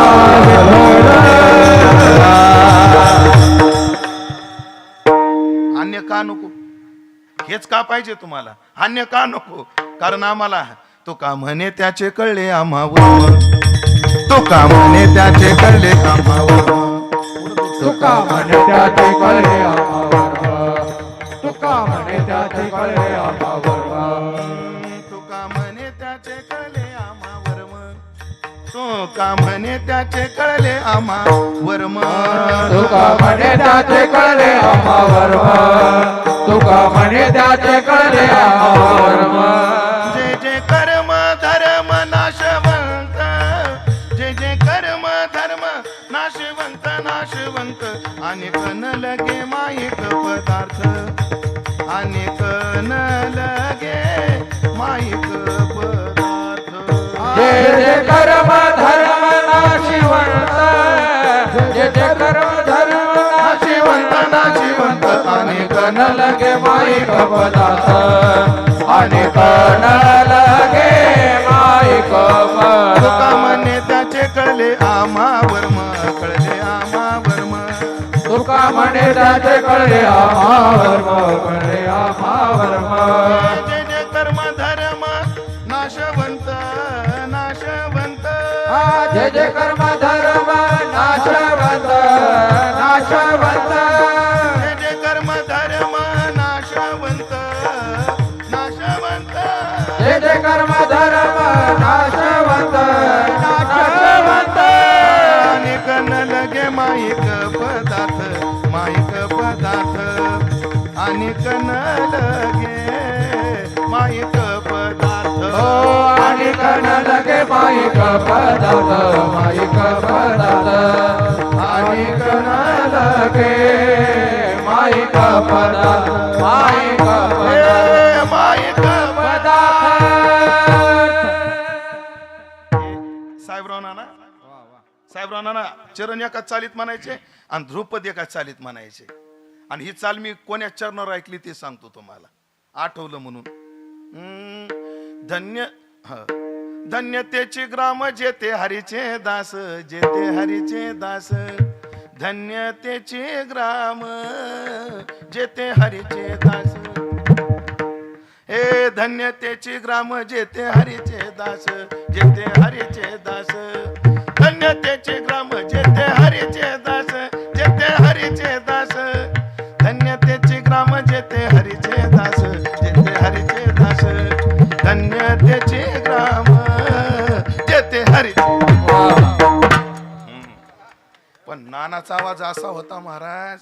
आहा उद्धव महाराज, आपण साहेबराव नानाचा आवाज, साहेबराव नानाचा आवाज म्हणजे समृद्धी महामार्गच बा, कुठं स्पीड ब्रेकर नाही. आणि आमचा आवाज म्हणजे प्रधानमंत्री ग्राम सडक योजना. लईच म्हणायचं असलं तर तेलगाव ते वडवणी आहे आमचा आवाज. आता काय सांगतो नाना होते असं काय सांगत होतो तो का म्हणे त्याचे कळले आम्हावर कारण तेव्हा आम्हाला कळाले तुझं विन काही स्थिर राही ऐशे नाही. 2 श्लोक सांगतो फक्त आता. यो हि संस्पर्शजा भोगा दुःख यो नैव एवते आद्यंतवंत कोणते न तेषु रमते बुधाहा बुधाहा तेषु न रमते तेषु नाम केशु. यो हि संस्पर्शजा भोगा स्पर्शादी भोगामध्ये बुद्धिवान रमत नाहीत. पण का रमत नाहीत, का रमत नाहीत? दुःख यो नया ते दुःखाला जन्म देणारे आहेत. एरती माईके दुःखाची जनिती आणि ते आदिवान आणि अंतवान आहेत. कारण प्राग अभावाचं प्रतियोगित्व असल्यामुळे त्याला प्रध्वंस अभावाचं प्रतियोगित्व निश्चित आहे. म्हणून आम्हाला कळालं जे जे कर्म धर्म जे जे कर्म साध्य असतं ते नाशवंत असतं. म्हणून अन्य नको, अन्यांकडून नको आणि अन्यायाने नको. तुकोबा अन्य नको पाहिजे काय? हा देवा तुझ्याकडून पाहिजे, हो माझ्याकडूनच पाहिजे, पण काय? अहो पण अन्यायाने नको, अन्यायाने नाही, पण पाहिजे काय? अभंगाचं दुसरं या संताची निर्वी हे ती मज दे. या संताची निर्वी हे ती मज दे. या संताची निर्वी हे ती मज दे. या संताची निर्वी हे ती मज दे. या संताची निर्वी हे ती मज देई. या संताची निर्वी हे ती मज देई. या संताची निर्वी हे ती मज देई. या संताची निर्वी हे ती मज देई. आणि तुझे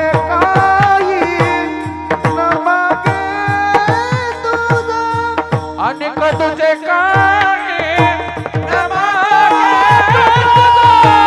अनेक तुझे काय न मागे तुझं. अनेक तुझे काय न मागे तुझं. या संताची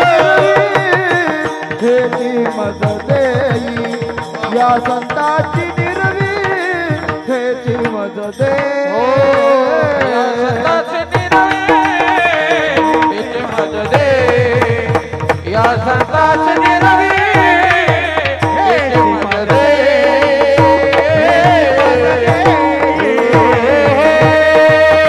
देवा एकच मागणे तुझ्याकडे. आम्हाला काय पाहिजे? आम्हाला या संतासी निरवी, तू संतावर आम्हाला सोपव. आणि का तुझे काही न मागे तुझ, याला सोडून तुझ्याकडून मला काहीच नकोय. फक्त मला संतांची संगत घडून दे, मला संतांवर सोपव, तू मला संतांच्या सांभाळी घाल. हे आणि का तुझे काही न मागे तुझं म्हणजे ऐका, आपल्याकडे कोणत्याही ग्रंथाचं तात्पर्य षडलिंग लावून काढलं जातं. त्या षडलिंगामध्ये पहिलं लिंग आहे उपक्रम उपसंहाराची एक वाक्यता. आता देवडीकर प्रतीनुसार बरं महाराज, देवडीकर प्रत म्हणा किंवा शिरवळकरांची गंगू काकाची प्रत म्हणा, त्या प्रतीमध्ये पहिला अभंग आहे समचरण दृष्टी विटेवरी साजेरी. आणि त्या गात्यातला शेवटचा अभंग आहे मागणे ते एक तुझं प्रती आहे. म्हणजे तुकोबारायचं मागणं किती निश्चयानं काय अन्य कसं नाही, याच्यात उपक्रम उपसंहाराची एक वाक्यता पहा. चला पहिल्या अभंगात आपण म्हणलंय ते चरण, पण म्हणू एकदा अजून. समचरण दृष्टी विटेवरी साजेरी तेथे माझी हरी वृत्ती राहू. पुढं काय? अनेक न लगे माईक पदार्थ. तिथं काय म्हटले? अनेक न लगे माईक पदार्थ. आणि शेवटच्या अभंगातल्या दुसऱ्या चरणात म्हटले अनेक तुझे काही न मागे तुझं. उपक्रम काय आहे? अनेक न लगे माईक पदार्थ. आणि उपसंहार काय आहे? अनेक तुझे काही न मागे तुझं. याचा अर्थ काय? तुकाराम महाराजाला देव आणि संत सोडून काहीच पाहिजे नाही. याच्यात काय आहे गात्याचं, त्यांच्या वक्तव्याचं तात्पर्य? फक्त संतांवर सोपव. गरज काय संतांवर सोपवण्याची? त्याचं एक कारण आहे, संताविन प्राप्ती नाही. अभंग पाठ आहे तुम्हाला. त्याची माझे हित करीती सकळ अभंग पाठ आहे आपल्याला.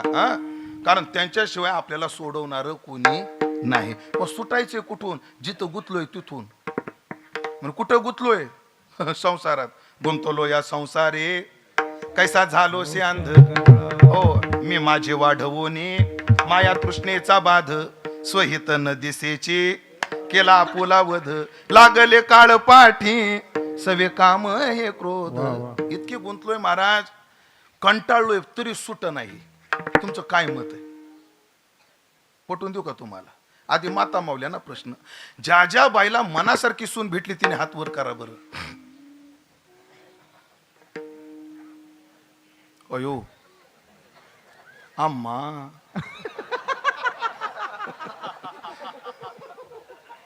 एक इकडं आहे बाई, एक हात वर झाला, इकडं 2 3 4 करा हात खाली.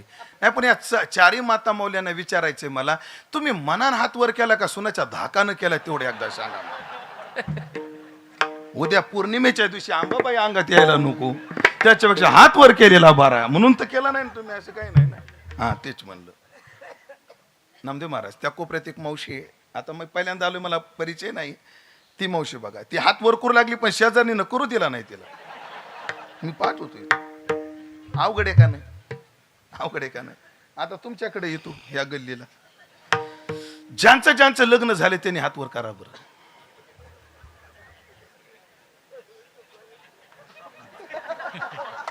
एवढे वैतागले हात वर करायची वासनाच होत नाही यायची. तुमची वेळ गेली नाही, सावध व्हा. देवदास भाऊ, माझ्या गाडी जागा आहे. हा, बंडाता त्याच्या माग, मी माझ्या माग, तुम्ही होऊन जाऊ द्या.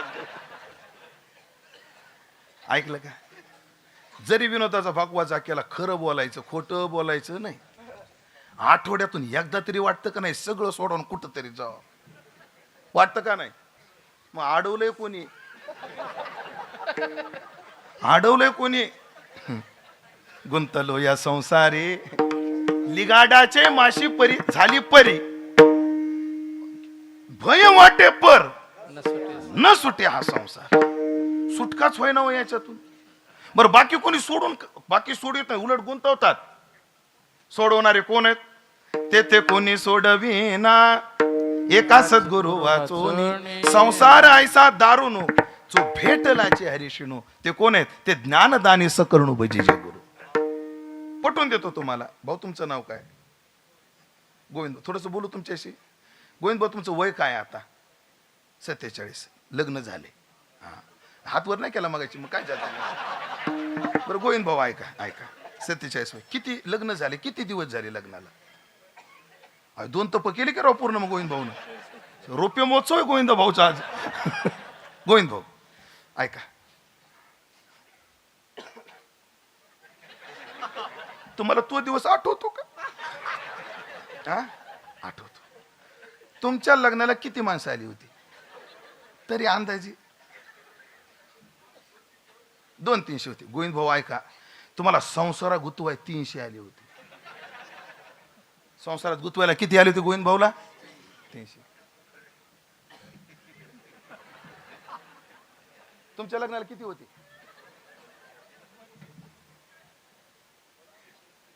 2,500. अयो, तेवढे आलते का तुम्हाला गुतवाय? 2,500. आता गोविंद भाऊ तुमच्याशी चाललंय तर आपलं. आता मला सांगा, ते 250-300 तुम्हाला संसारात गुतवाय आलते. आता संसारात कटकटी झाल्या, त्याच्यातलं कोण कोण सोडवा येत? होत नाहीत. तोंडापुरतं बोलू नये असं माणसाने. बोलावं कीर्तनात. अहो, बिना कटकटीची बायको देवाला भेटली नाही तर तुम्ही कोण्या झाडाचा पाला? हा, मला व्हॉट्सअपला फोटो लय भारी आला होता. लय भारी, लय भारी फोटो असा होता. नामदेव महाराज, वाघीण डरकळ्या फुडीत होती. वाघीण डरकळ्या फुडत होती आणि वाघ उग भामट्यासारखा बसला होता. कसा तुम्ही घरी गेल्यावर बसतात तसा भामट्यासारखा बसला होता. वाघीण काय करू लागली? डरकळ्या फुडू लागली. खाली वाक्य लय भारी होतं. शेर हुआ तो क्या हुआ, आखिर बीबी तो बीबी होती. असं आहे ते. कोणी संसारात सोडवा येतं का पुन्हा? आपली आपण. मग त्रैराशिक मांडा, बायकोच्या तडाक्यातून सोडवायला हे कामी येत नाहीत, तर मायेच्या तडाक्यातून सोडवायला कसे कामी येतील? मग तेथे कोणी सोडविना एका सद्गुरु वाचूने. म्हणून देवा मला अन्य नको, मला यांच्यावर सोपो, या संतासी निरवी हेची मजे देई आणि तुझे काही न मागे तुझं. आणि मला असं वाटतं देवा, मागणी सुद्धा एक कला आहे, सगळ्याला जमत नाही. मागणी एक कला आहे. 64 कलेमध्ये मागणी काय आहे? कला आहे. आणि त्या कलेचं एक गोड उदाहरण म्हणजे एक निमित्त किंवा एक लक्षण नाम तुकोबार आहे. आज अभंगाच्या शेवटच्या चरणात सांगतात. तुका म्हणे आता उदारत होई, तुका म्हणे आता उदारत होई, तुका म्हणे उदारत होई, तुका म्हणे आता उदारत होई. मज ठेवी पायी संताचिया, मज ठेवी पायी संताचिया, मज ठेवी पायी संताचिया,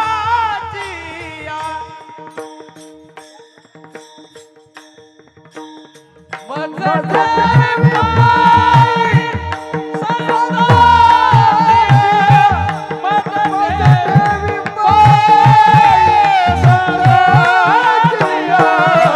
संताची निरवी हेची मज देई, या संताची निरवी हेची मज देई, या संताची निरवी हेची मज देई, या संताची निरवी हेची मज देई, या संताची निरवी हेची मज देई, या संताची निरवी या संताची निरवी मज देई, या संताची निरवी हेची मज देई.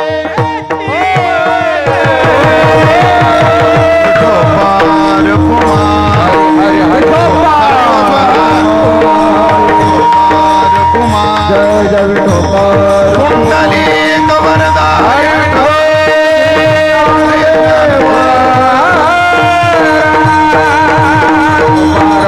आपलं उत्तरार्धात म्हटले देशील तरी पाहे, पण शेवटच्या चरणात तसं नाही म्हणले. तू आता उदारच हो म्हणले आणि मला संतांची संगती देच म्हटले. आधी म्हणले जमलं तर दे आणि नंतर म्हणले नाही देच. याचं कारण काही मागण्याच्या कलेतली गणित आहे. बघा मग जमलं तर बघा. आणि तुमच्या गावाला काय जड आहे? ही कला आहे, ही कला आहे. मागणी सुद्धा कला आहे, कोणालाही जमत नाही महाराज. हा म्हणून महाराज कलेच्या अंगानं म्हणतात देवा आता तू उदार होच आणि मला संतांच्या पायाजवळ ठेव. इथं भावलंय गोडे, संतांच्या जवळ नाही ठेव, संतांच्या पायाजवळ ठेव.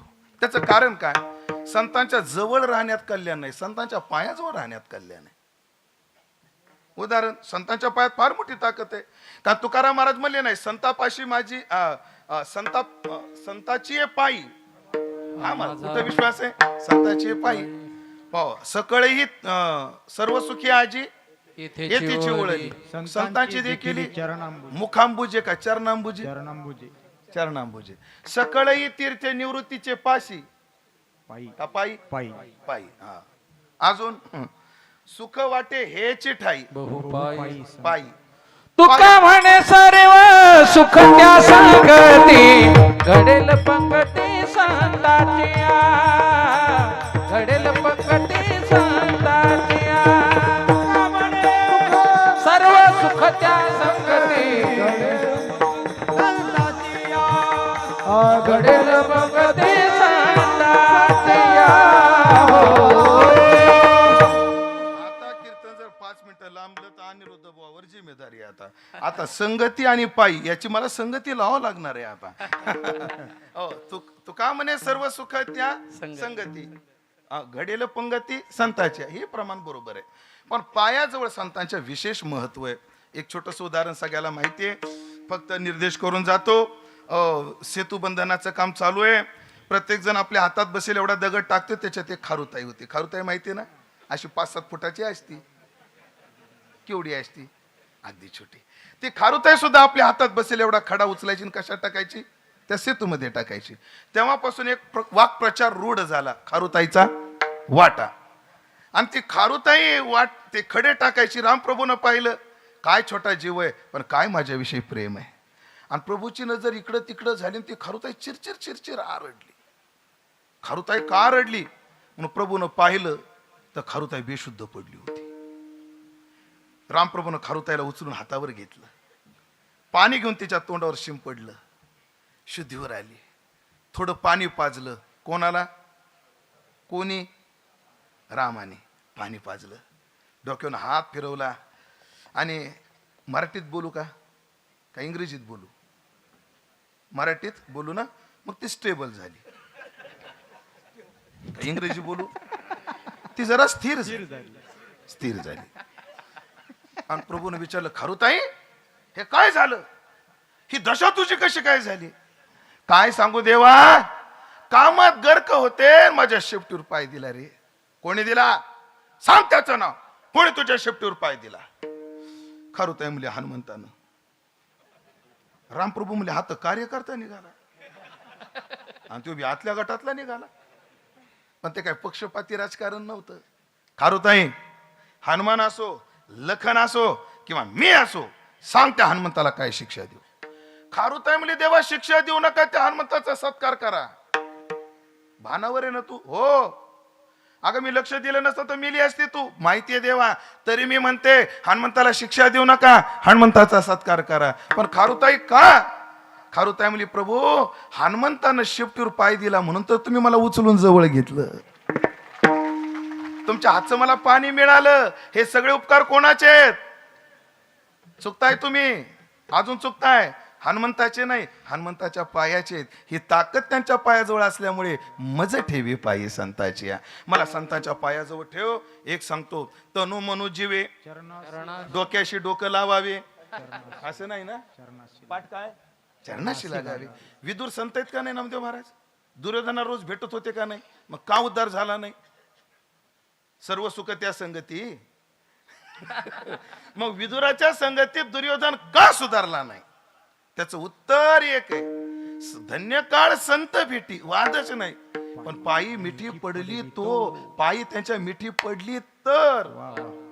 त्याचं कारण आहे, दुर्योधन विदुर भेटून सुद्धा का त्याचं कल्याण झालं नाही? त्याचं एकच कारण, दुर्योधन विदुराचं ऐकत नव्हता, त्यांच्या पायाला डोकं लावित नव्हता, त्यांच्या डोक्याला डोकं लावित होता. लोकांना संत भेटून सुद्धा फायदा का होत नाहीत? लोक डोक्याला डोकं लावतात. एवढा मंडप कितीचा असेल? आजचा महाराज इनोवामध्ये आला, कसं परवडत त्याला? तू हप्ते भरतो म्हणून परवडतो वागा, नाही तर काय नाही. मी आपलं फुगेले फुगे, हा आता आमचे हालच होते. डोक्याला डोकं लावू नका. पुन्हा एकदा सांगतो, या व्यासपीठावर कोण येतं त्याचा विचार करू नका. ते ज्ञानोबा तुकोबाचे विचार काय सांगतात त्याचा विचार करा, त्याचा विचार करा. म्हणून मज ठेवी पायी संतांची, त्यांच्या पायाजवळ ठेव. माझं कल्याण त्याच्याशिवाय कुठेच होणार नाही. एवढं कर देवा. पण कोणाच्या पायाजवळ? तुम्हाला संगती कोणाची पाहिजे? या संतांची पाहिजे. कोण्या लफंडर नाही. अहो या म्हणजे कोण? या ज्ञानेश्वर माऊली, ज्ञानराज माऊली, ताली वाजवा. महाराज ज्ञानेश्वर माऊली.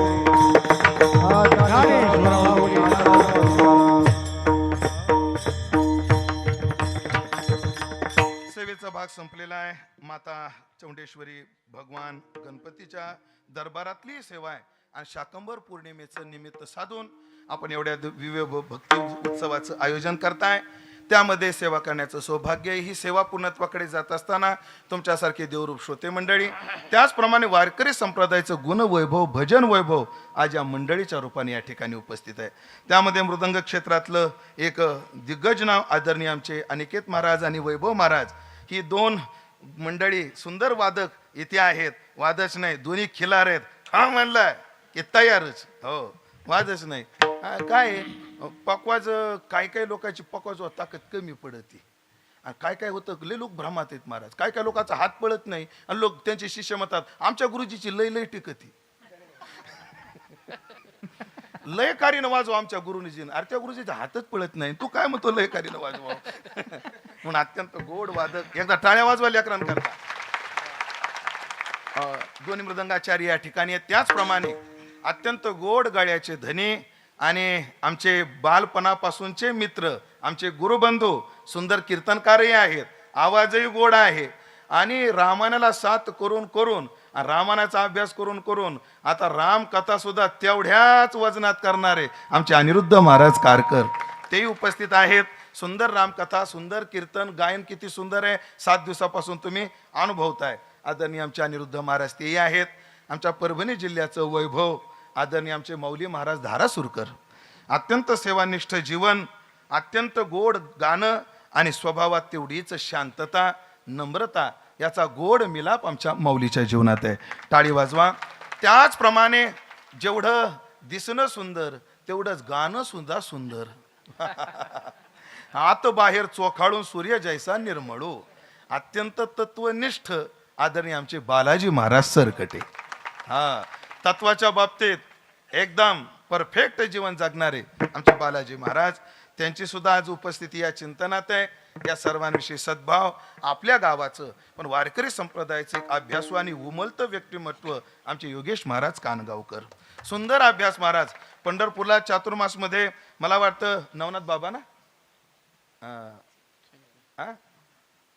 आपली प्रेरक नवनाथ महाराज या मंडळीने जुन्या गुरुजींचे, रंगनाथ गुरुजी, कंदारकर महाराज, धुंडा महाराज यांचे चातुर्मास ऐकले आणि आता या वयामध्ये आपण त्यांना म्हणतो की हे आमच्या गावातले, यांनी जुन्या लोकांचं ऐकलेलं आहे. पण भविष्यात जर तुम्हाला सांगायचं असलं तर यांनी धुंडा शेखर महाराजांचं चिंतन ऐकलंय, चैतन्य महाराजांचं ऐकलंय, राऊत बाबांचं ऐकलंय, चांगल्या विद्वानाकडे ग्रंथ सोडवले. असं जर नाव भविष्याकरता पाहिजे असेल तर एक नाव आहे योगेश महाराज कानगावकर. आमचे योगेश महाराज या चिंतनात आहेत. त्याचप्रमाणे उभ्या वारकरी संप्रदायाचं एक आगळं वळगळ वैभव तुमच्या तालुक्यानं संप्रदायाला दिलं, ते म्हणजे वैकुंठवासी बाबा महाराज इंगळे. वैभव होतं महाराज बाबा महाराज इंगळे, पूज्य बाबा, म्हणजे आपण सर्व आदराने त्यांना दादा म्हणायचो. महाराज त्यांचे 2 वाक्यात वैशिष्ट्य सांगतो. हो, त्यांनी कीर्तन महाराष्ट्रभर गाजवले, पण कीर्तनाचा दर्जा नाही घसरू दिला महाराज. विनोद केले पण प्रमाण, नाथ भागवतातल्या ओव्या, संतांची प्रमाण, श्लोक एकही म्हणायचे नाही, ते कबूल करायचे. आपल्याला श्लोक येत नाही, पण संत वाङ्मयातली अशी प्रमाण, असं पाठांतर, त्याला पोषक विनोद, असं आगळं वेगळं वैभव होतं. आणि ते वैभव पाठीमागं चालवणारे त्यांचे चिरंजीव, ऋषिकेशमध्ये जाऊन शास्त्राचा उत्तम ज्यांनी अभ्यास केला, असे आमचे सोपान काका इंगळे, आज तेही या ठिकाणी उपस्थित आहे. त्यांच्याविषयी सद्भाव, सर्वांविषयी सद्भाव. त्याचप्रमाणे आदरणीय सर्व महाराज मंडळी यांच्याविषयी सद्भाव. या सिस्टीमवाल्याकरता एकदा टाळ्या वाजवा. अत्यंत गोड सिस्टीम महाराज, वादच नाही. असे सिस्टीमवाले जर आम्हाला रोज भेटले ना, आमचं 5 वर्षांना आयुष्य वाढेल महाराज. हो, नाही तर रोज लय जीव काढावा लागतो. काय काय गावची माईक सिस्टीम म्हणजे ट्रॅक्टरवरच्या टेप सारखी. काय काय गावची सिस्टीम कशी असते? ट्रॅक्टरवरच्या टेप सारखी. ट्रॅक्टरवरच्या टेपचं एक वैशिष्ट्य असतं महाराज, काय ड्रायव्हर सोडून सगळ्या गावाला ऐकायला येतो. तुम्ही अजून अभ्यास करा ट्रॅक्टरवरच्या टेपचा, फक्त ड्रायव्हरला ऐकायला येत नाही, सगळं गाव झोपून ऐकत. हो, काय काय गावची सिस्टीम अशी असते, पण सुंदर सिस्टीम वाले, त्यांच्याकरता टाळ्या वाजवा एकदा. हो हो, आणि कुठं कार्यक्रम असला तर त्यांना बोलवत जा, कारण ते एका सप्त्याचे 5,000 रुपये मला कमिशन देत असतात, असं तुम्हाला वाटत असेल. तसं काही नाही, ज्यांचं जे योग्य आहे ते योग्य आहे. परिसरातील आमच्या लबडे महाराजावर ऐकलं का? आता काही जुनी वारकरी मंडळी आहेत ना, ही सगळी मंडळी, ह्या मंडळींना आणि ही मंडळी मला कधीपासून पाहतात. नामदेव महाराज, आम्ही दोघं लहान होतो, नुसते लहान नव्हतो, आम्ही दोघं बारीकही होतो, तेव्हापासून ही मंडळी पाहतात. हो, पण एक सांगू का, वैकुंठवासी भाऊच्या सहवासात आलेली ही मंडळी, पण या मंडळीने भाऊवर त्यांची जेवढी निष्ठा होती तेवढ्या सगळ्या वारकऱ्यांनी आमच्या नामदेव भाऊवर प्रेम केले. आमच्या नामदेव महाराजावर या वारकऱ्यांनी तेवढं प्रेम केलंय, म्हणून पाळीलो पोशिलो तुमचे कृपेचे पोसणे. ही वारकरी मंडळी, वादच नाही. मला त्यांच्या समोर आलोय म्हणून बोलतो असं नाही. जेव्हा जेव्हा मला परंपरा चालवायचा विषय येतो तेव्हा जी नावं डोळ्यासमोर येतात त्यात एक आवर्जून नाव, आणि जे नाव घेतलं की माझी छाती फुगते, ते नाव म्हणजे नामदेव महाराज लबडे. मी मगाशी त्यांना बैठकीत म्हटलो, कारण भाऊंना आम्ही पाहिले आणि तुम्ही पाहिले. भाऊ या गावामध्ये राहिलेले त्या गावामध्ये भाऊ म्हणजे वैकुंठवासी भजन भीष्म रामभाऊ महाराज लबडे अर्थात आदरणीय भाऊ यांना पाहिलं. म्हणजे कधी कधी भजन जेव्हा अवताराला येतं ना, भजन जेव्हा आकाराला येतं, जेव्हा भजनाला हातपाय फुटतात, जेव्हा भजनाची निष्ठा जिवंत होते, तेव्हा त्या आकाराला नाव काय? त्या आकाराला नाव आहे रामभाऊ लबडे. भजन निष्ठा, शब्दावर एवढी निष्ठा भाऊंची. भाऊकडे भजनाला गेलं, कीर्तनाला गेलं, तात्याच्या कीर्तनात मी गेलं की लगेच म्हणायचे प्रमाण तू म्हण, आता मला प्रमाण म्हणायला लावायचे. आणि शब्दात इतकं सुद्धा कॉम्प्रोमाइज नाही. कारकर महाराज आम्ही पाहिले भाऊंचं, समजा आपण असं म्हणू लागलं हरे आता कोठे धावे म्हण, एवढं सुद्धा जमलं नाही त्यांना, एवढं चाकुरीबद्ध. आणि भाऊचं वय 90च्या पार गेलं तरी भाऊ निष्ठेने भजन करायचे. भाऊला मी जीवनात पहिल्यांदा पाहिलं प्रस्थानच्या सप्ताहामध्ये. रामभाऊ होते एक बागेतले, ते रामभाऊ वेगळे, हा त्यांचं आडनाव मला आठवेना. आणि ते प्रस्थानचा उद्धव सप्ताह करायचे, कंकाळे, रामभाऊ कंकाळे. आणि ते प्रस्थानला सप्ताह करायचे कुठं? माऊलीच्या मंदिरात. आणि त्या भजनाचा विना भाऊकडे असायचा. मी पहिल्यांदा भाऊला तेव्हा पाहिलं. आणि भाऊचं जे निष्ठावान जीवन पाहिलं, खरं सांगतो तुम्हाला, मला वाटायचं आता भाऊच्या पुढं काय, भाऊच्या पुढं काय. पण जेव्हा भाऊचा देह शांत झाला आणि जेव्हा नामदेव महाराजांनी त्यात उडी टाकली, एवढं तसोबर इकडं तिकडं न होऊ देता तेवढ्याच निष्ठेनं परंपरा आमच्या नामदेवानं चालवली. खरं तर नामदेव महाराज माझ्या पुढं संस्थेत 1 वर्षानं वडील होते, पुढं होते. मला 1 वर्षानं सिनियर आहेत ते. तुमची जन्मतारीख किती आहे महाराज? 83. मी 83च आहे. महिना तुमचा 11वा, माझा 7वा. म्हणजे जवळजवळ 4 महिन्याने मी मोठा आहे त्यांच्यापेक्षा. हो, म्हणजे एक समवयस्क आहेत आम्ही. आम्ही आळंदीत तेव्हा होतो. आणि जेव्हा आमच्या समवयाच्या सगळ्या गुरुबंधूंची जेव्हा गाठ पडते किंवा मला डोळ्यासमोर येतात, तेव्हा वारकरी परंपरा चालवण्याची निष्ठा म्हटलं की मला नामदेव महाराज आठवतात. कारण लॉकडाऊन मध्ये कोणाला प्रवेश नाही, पण आमच्या नामदेव महाराजांनी दिंडीचा विना बंद नाही पडू दिला. मधून का होईना, लपून का होईना वारी पूर्ण केली. आज उभा महाराष्ट्र त्यांना रामायणा करता, कथे करता, कीर्तना करता आवाहन करतोय. पण अजूनही न चुकता पंढरपूरच्या महिन्याच्या वारीला हाजरी लावतात, म्हणजे लावतात. हो, आषाढीचा महिन्याचा उत्सव करतात म्हणजे करतात. आणि या सर्व निष्ठा त्यांनी जपलेत. आणि एकही मंडळी, तुम्हा सर्वांचा आधार त्यांना आहे, तुमचं सहकार्य त्यांना आहे. असंच असू द्या, ह्या गावानं लय सहकार्य केलंय त्यांना. आहे का नाही सहकार्य महाराज? ह्या गावचं सहकार्य, हो, वादच नाही. काय झालं हसायचं? कमाल झाली राव तुमची. या गावानं तुम्हाला भर भरून दिलंय महाराज. अहो, तुम्हाला बायको सगळं दिलं, अजून काय द्यायचं या गावानं तुम्हाला?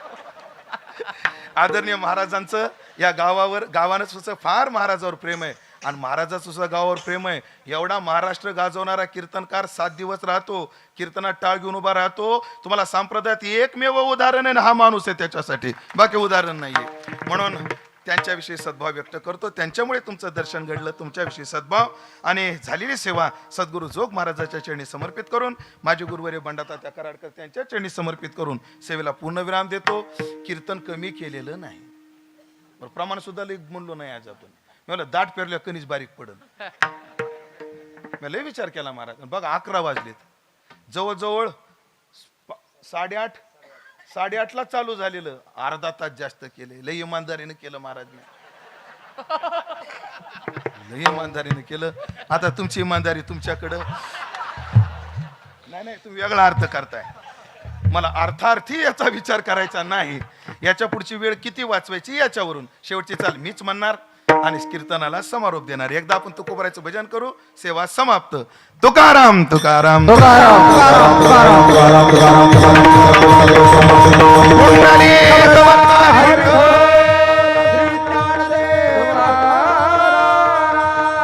तुका म्हणे आता उदार तू होई. बोला तुका म्हणे आता उदार तू होय. मज ठेवी पायी संताची, मज ठेवी पायी संताची, या संतासी निर्भयचे मज देई.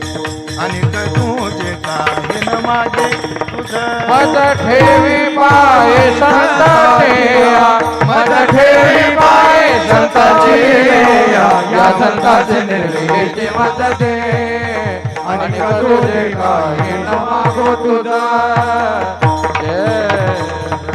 फक्त एक नाव राहिलं, आधी टाळ्या वाजवून मग नाव सांगतो. वाजवा जोरात टाळ्या. आमचे सोबदार अशोक महाराज थिटे महाराज. बुटक जीवन आहे पण लय करारी जीवन आहे. हा लहानपणापासून आम्ही पाहतोय त्यांना. आम्ही लय वाढलो, ते जेवढ्याला तेवढेच आहे बघा. आमच्या एका शर्टात त्यांचे 2 शर्ट, आमच्या एका धोत्रात त्यांचे 2 धोत्र. पण बोलायला लागल्या बरं झालं देवानं बोबड केलंय, तू एवढा बोलतोय बाबा. पण निष्ठेला आणि नियमाला एवढं सुद्धा कॉम्प्रोमाइज नाही. आज तुम्हाला इथं तिथं टाळ पडलेली दिसत नाही, केवळ त्या माणसाची लक्ष आहे. म्हणजे फडकाऱ्याचं शिस्त आहे, त्यात काही वादच नाही. पण ते अशोक महाराज तुमच्याही चरणी नमस्कार करून विठ्ठल जय जय विठ्ठल जय विठ्ठल कवरदा हरी विठ्ठल श्री ज्ञानदेव तुकाराम कवरदा हरी हरी विठ्ठल श्री ज्ञानदेव तुकाराम पंढरीनाथ भगवान की जय. शेवटची विनवणी संत जने परसा विसरतो न पडावा माझा देवा तुम्हासी पुढे फार बोलो काही अवघे पाय विधे विसरतो न पडावा माझा देवा तुम्हाला. तुका म्हणे पडलो पाया करा छाया कृपे विसरतो न पडावा माझा देवा तुम्हाला.